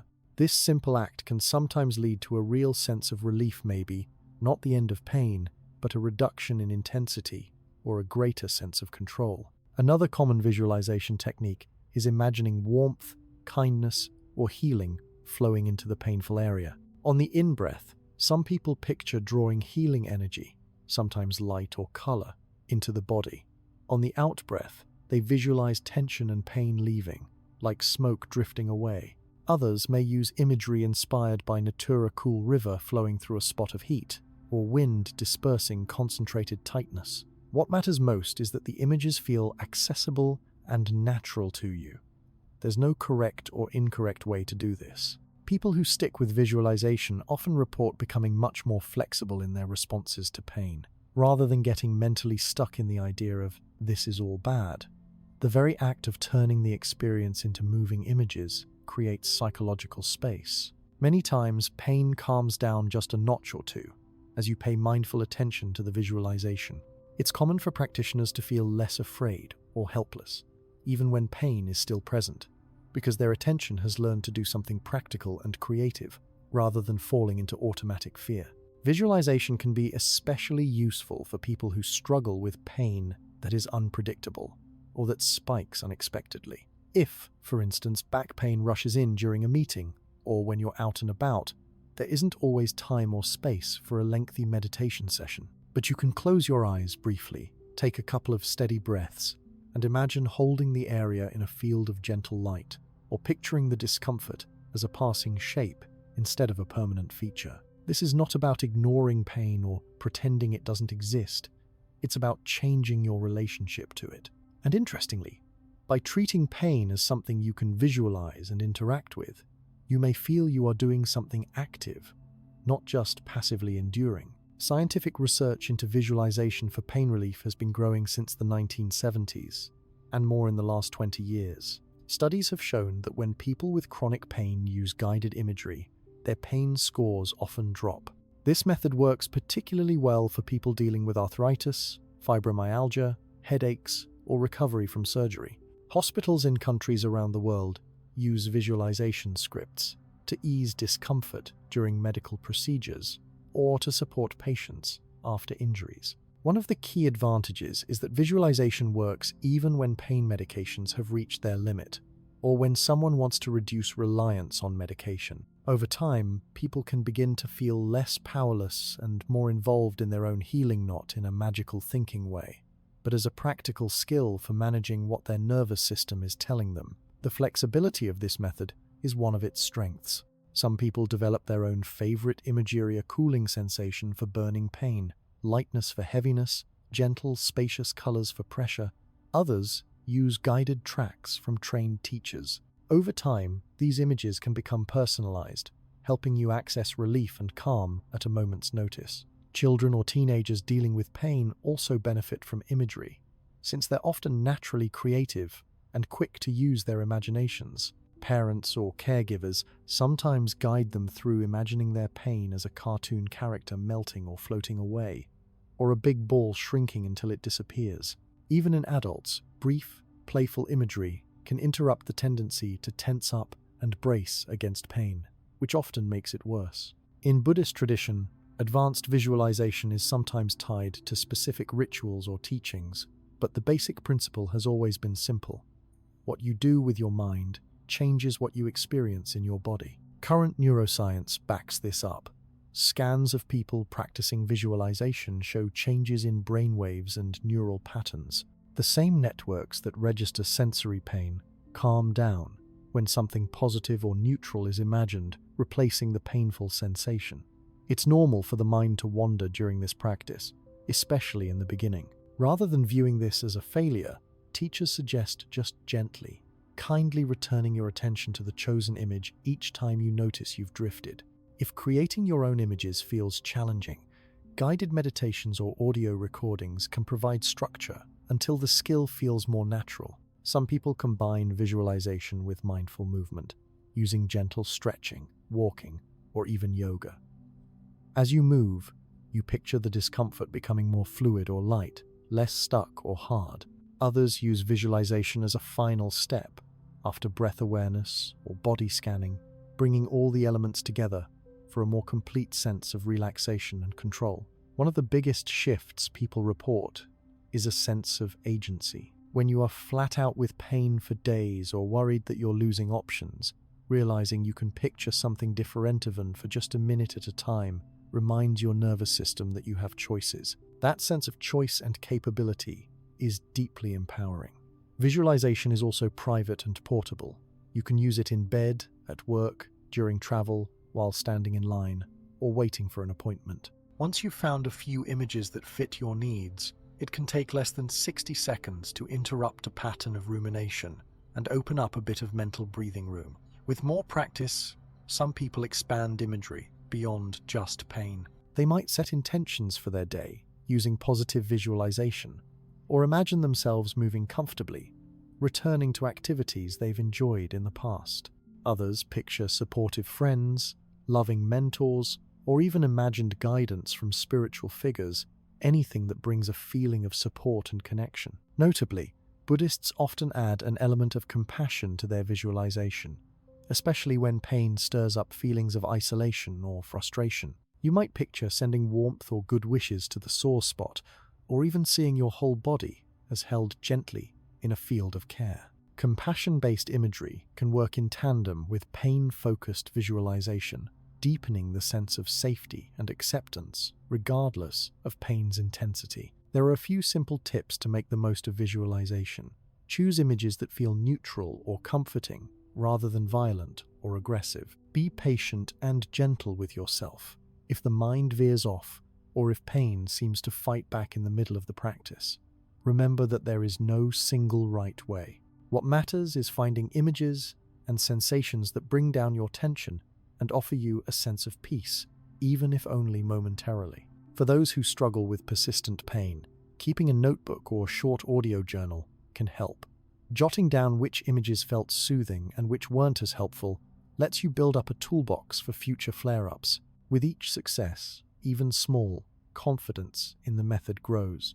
Ultimately, visualization and mental imagery put you in the driver's seat when pain tries to take control.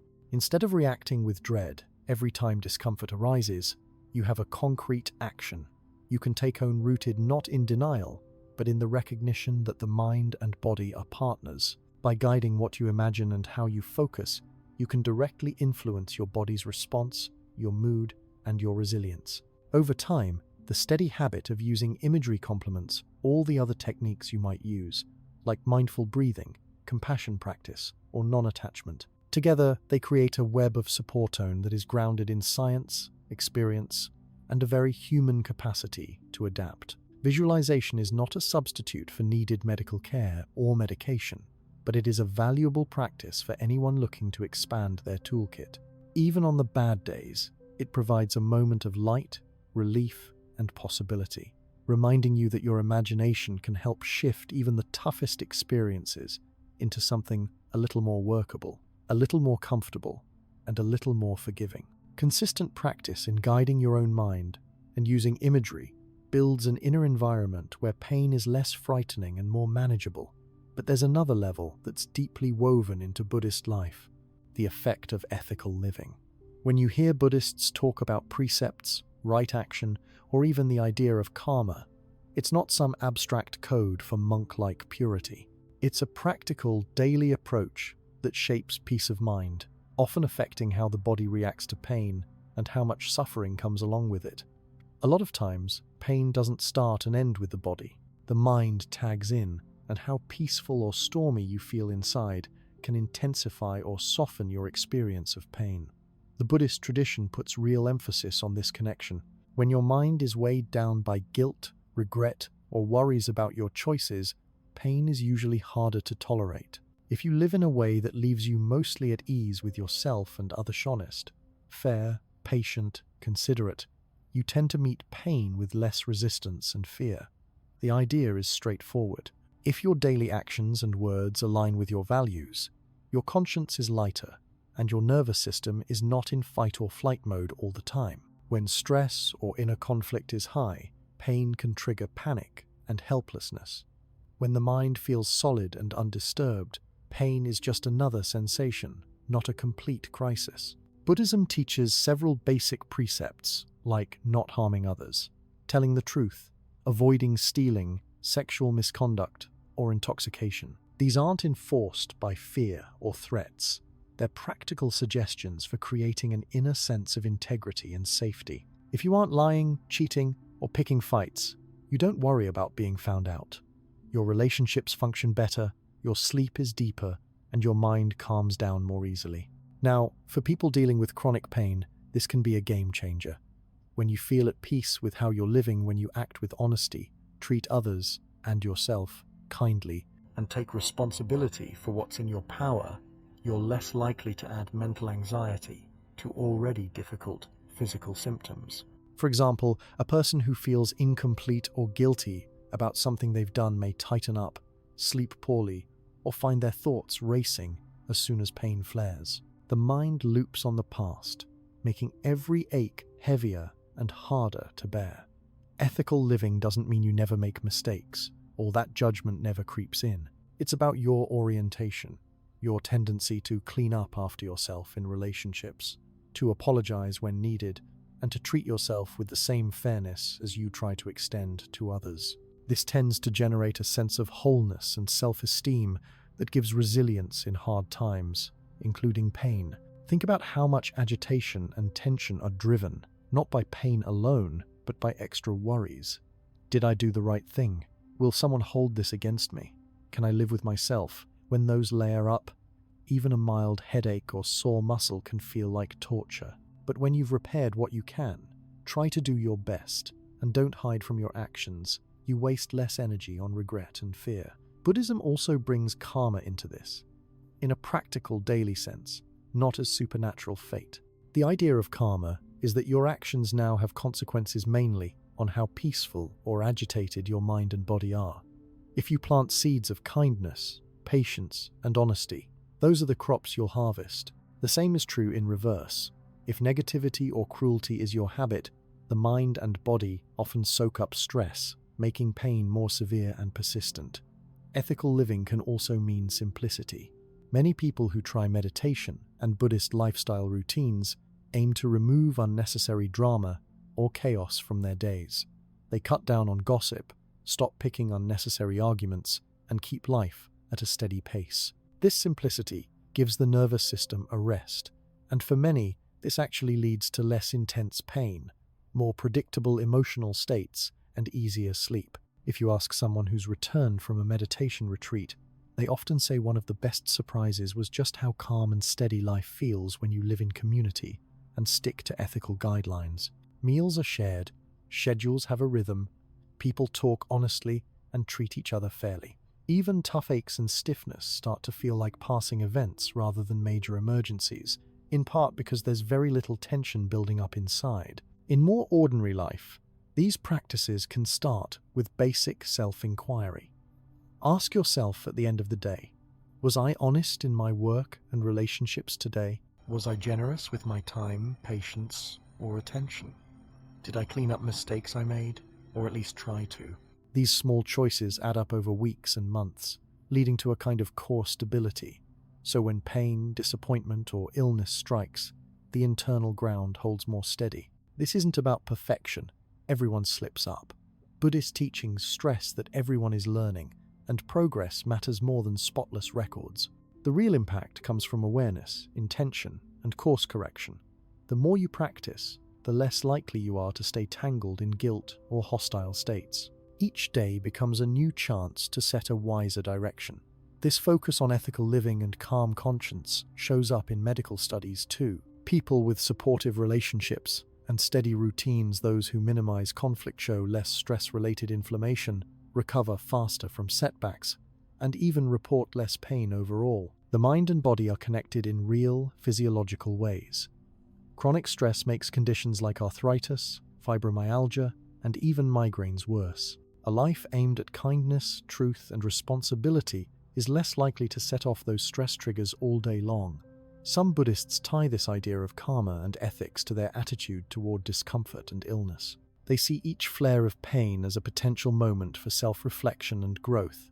It becomes less about punishment or resentment, and more an opportunity. What can be learned from this? Is there a small action or intention I can adjust to clear my conscience or increase my peace? This approach can actually make pain more bearable, since each moment is seen as having the possibility to be transformed. Connecting the mind, conscience, and pain also means handling anger, jealousy, or resentment mindfully. These emotions flare up for everyone, but those who practice Buddhist ethics learn to spot them without judgment and to ask, is this reaction helping? If not, they switch to compassion, forgiveness, or simply taking a breath rather than lashing out or nursing grudges. This habit alone lowers the mental storm that typically comes along with pain. There's a social side to this as well. When you live ethically, your relationships improve. Others know you're trustworthy, and this lessens drama and misunderstanding. In turn, community or family support is stronger, which makes handling tough days, aches, and setbacks much less lonely or frightening. In places where people meditate and live together like Monastery 7, the sick or elderly are wrapped in layers of daily support, simply because everyone's following the same precepts of kindness and honesty. These patterns pay off in the smallest details. If you've ever had a day where pain was bad, but help arrived without you having to ask, or where loved ones were gentle and patient, that's often the hidden result of years of ethical choices. When your network feels sturdy, when trust runs both ways, everyday suffering becomes easier to share and resolve. All of this also echoes the core attitude of Buddhist practice, working with what you can control and letting go of what you can't. You can't always end pain, but you can always aim for honest action, clean relationships, and compassion for yourself and others. This attitude loosens the fear factor around pain, making each flare or symptom less likely to spark a crisis of self-blame or panic. For people newly exploring these ideas, it can help to start each morning with a very brief intention. Today, I will try to be honest in my words, kind in my actions, and patient with myself and others. This small promise works behind the scenes, making it easier to handle pain because there is less self-criticism, less tangled regret, and more moments of calm. The long-term effect is cumulative. Each day that you live with integrity builds trust with yourself. You know that even when things go wrong or pain arrives uninvited, you can face it without an extra load of guilt or anxiety. Your sleep improves. You recover from emotional upsets faster, and your health outcomes, according to lots of modern studies, usually improve too. Religion and spirituality are personal, so you don't have to become a Buddhist or follow every precept to gain these benefits. The principle is universal. Honesty, patience, basic respect, and self-forgiveness make life less stormy, especially when pain enters the picture. Even small ethical changes, apologizing for harsh words, being patient with a family member, or cutting yourself a bit of slack for minor mistakes, quiet your conscience and calm your system. This mindful approach to karma and ethics gently closes the loop. When your mind is clear, your relationship strong, and your worries under control, pain loses its power to dominate your day or your outlook. That's why Buddhists, and often others searching for non-pharmaceutical relief, place so much emphasis on living in harmony with values. It's about making the mind and body allies rather than adversaries.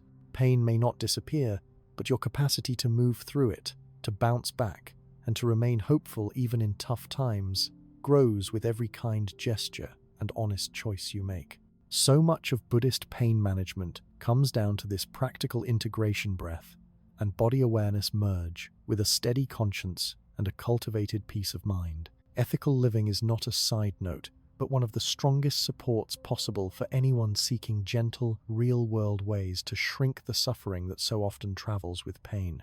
Each mindful step and clear intention works not only to reduce struggle in the moment, but to restore a deep sense of agency, trust, and resilience that holds up even when the body's challenges are at their worst.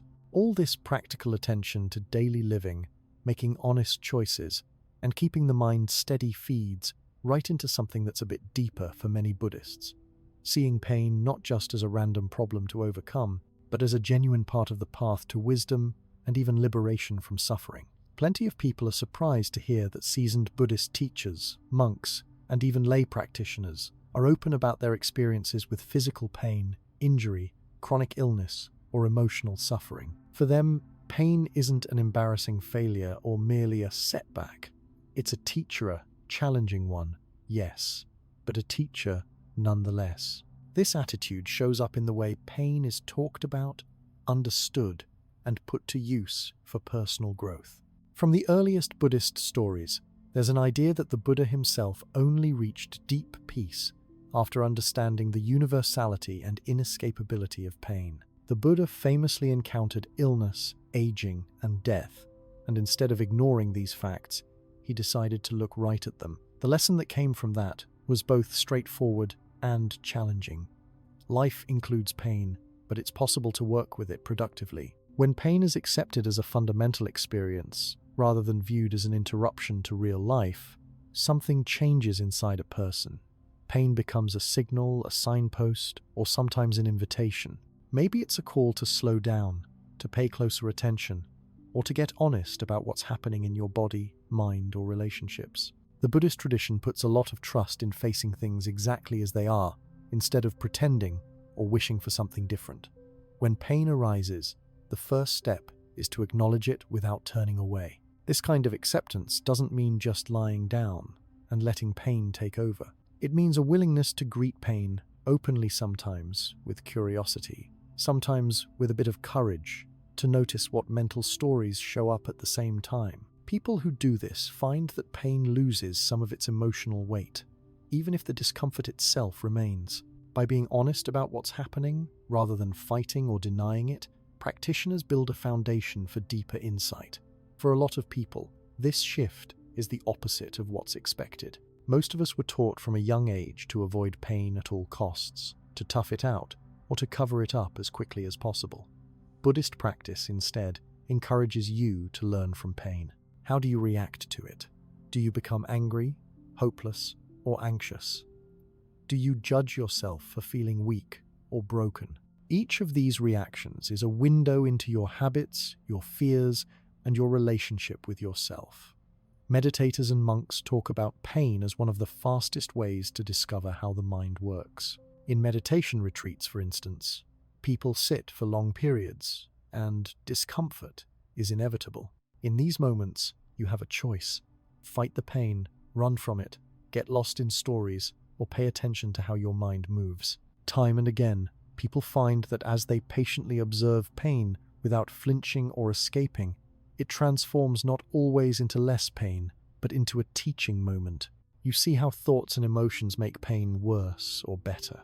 You witness the urge to resist or complain, or just the quiet hope that things might shift. Over days, months, or years of practice, this process shows you that your mind's reaction has a huge influence on your experience of pain.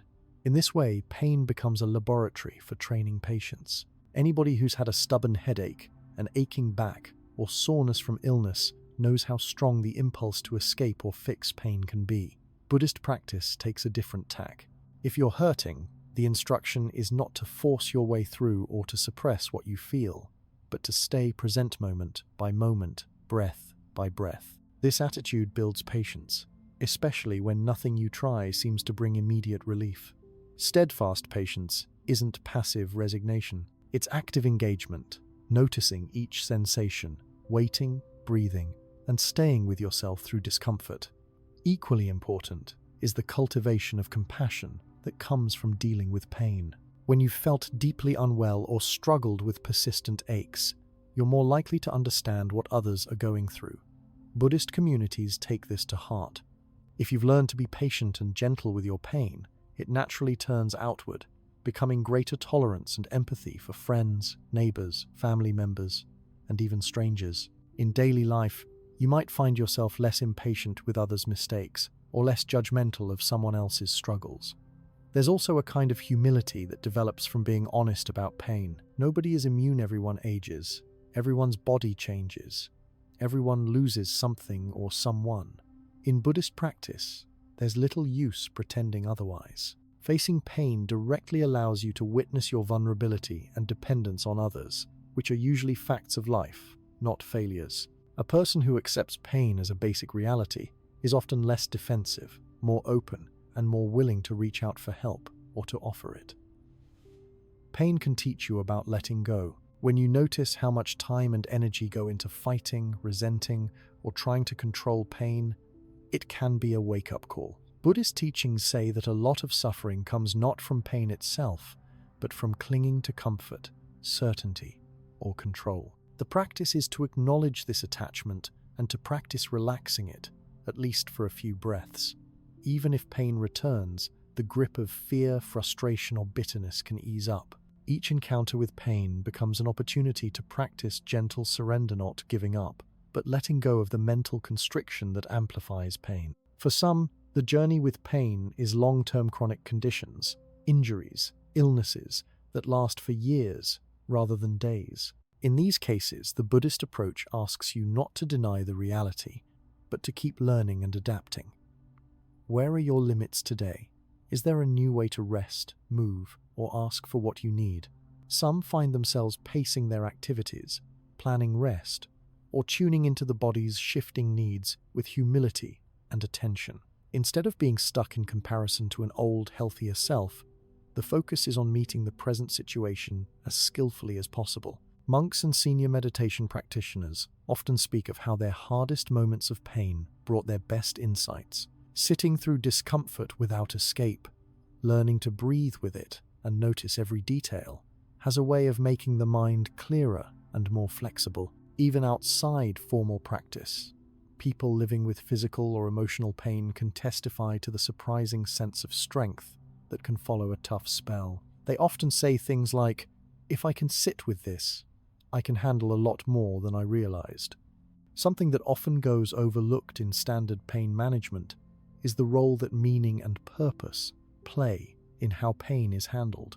People who sense even a small bit of purpose in their suffering may be seeing it as part of healing, a chance to learn, or an opportunity to show up for themselves or others stand to recover more easily and adapt more quickly. In Buddhist settings, the meaning is not imposed from outside. It's discovered in the daily work of meeting reality with curiosity and courage. This attitude influences how pain is discussed in Buddhist circles, and even how communities are structured. In monasteries or Dharma centers, it's not unusual for people to talk about their struggles openly, trading advice not just on how to get rid of pain, but on how to grow with it. People swap breathing techniques, body scan stories, and even humorous tales about their least comfortable moments. There's a sense of normalizing pain, not dramatizing it or minimizing it, but accepting that it's part of the human condition. This creates an environment where support flows both ways and where isolation is less likely. By taking pain as a teacher, the mind gets trained to be less reactive. You spot your habits, your anxieties, and your clinging to pleasure or escape. One by one, you untangle these patterns, which often translates into more freedom, not just freedom from pain, but freedom from fear and self-judgment. It's not about becoming numb, it's about expanding the range of what you can sit with, endure, and eventually transcend. For people who want to try this attitude, Buddhist teachers suggest simple experiments. Next time pain arises, pause for a moment.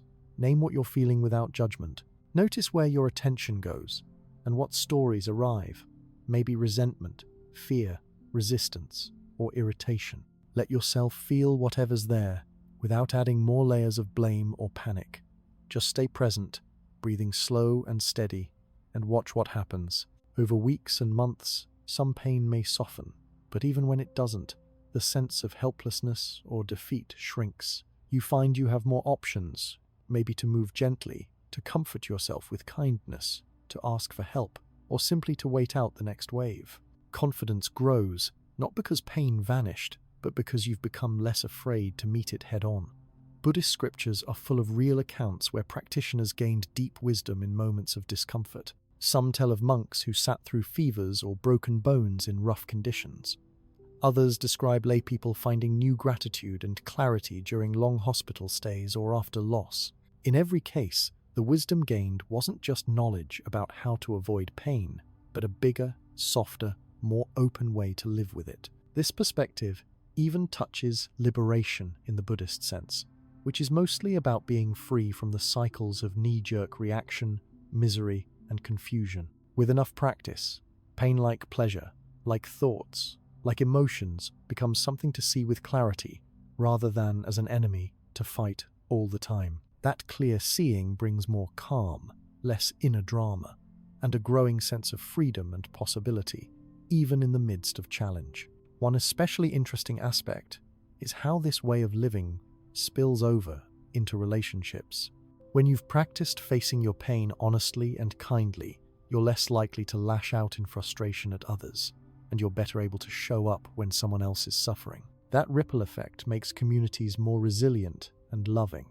From a medical standpoint, people who adopt this attitude often report less distress, more energy, and a more hopeful outlook. Their pain may not disappear, but it gets woven into a richer, more meaningful life.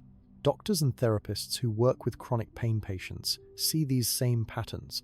Those who learn to accept and grow from pain tend to do better in the long run. Buddhist pain management is, in this way, a package of life skills not just for monks or spiritual seekers, but for anyone who wants to relate to pain with less fear and more wisdom. Mindfulness, patience, compassion, non-attachment, body awareness, visualization, ethical living, all these pieces come together to support a daily life that's honest about what's difficult, hopeful about what can be learned, and grounded, even when things hurt. Over years of regular practice, so many people say their relationship to pain is completely changed. There's more space inside, more patience, less of an urge to panic. Life's hard moments become a chance to discover what is really possible, and there is pride and gratitude for having gotten through them. Pain, in this vision, is no longer only a sign that something's wrong. It becomes one more part of the rich, complex, often unpredictable experience of living fully and well. In a world that constantly sells escape or avoidance, this approach may seem unusual, even radical, but for thousands of years, and for millions of people now, it's an option that brings dignity, courage, and meaning from the most ordinary headache to the most profound personal struggle. Facing pain, learning from it, and letting it shape your patience and wisdom, you walk a path that brings not just relief, but real confidence and understanding, whatever comes next.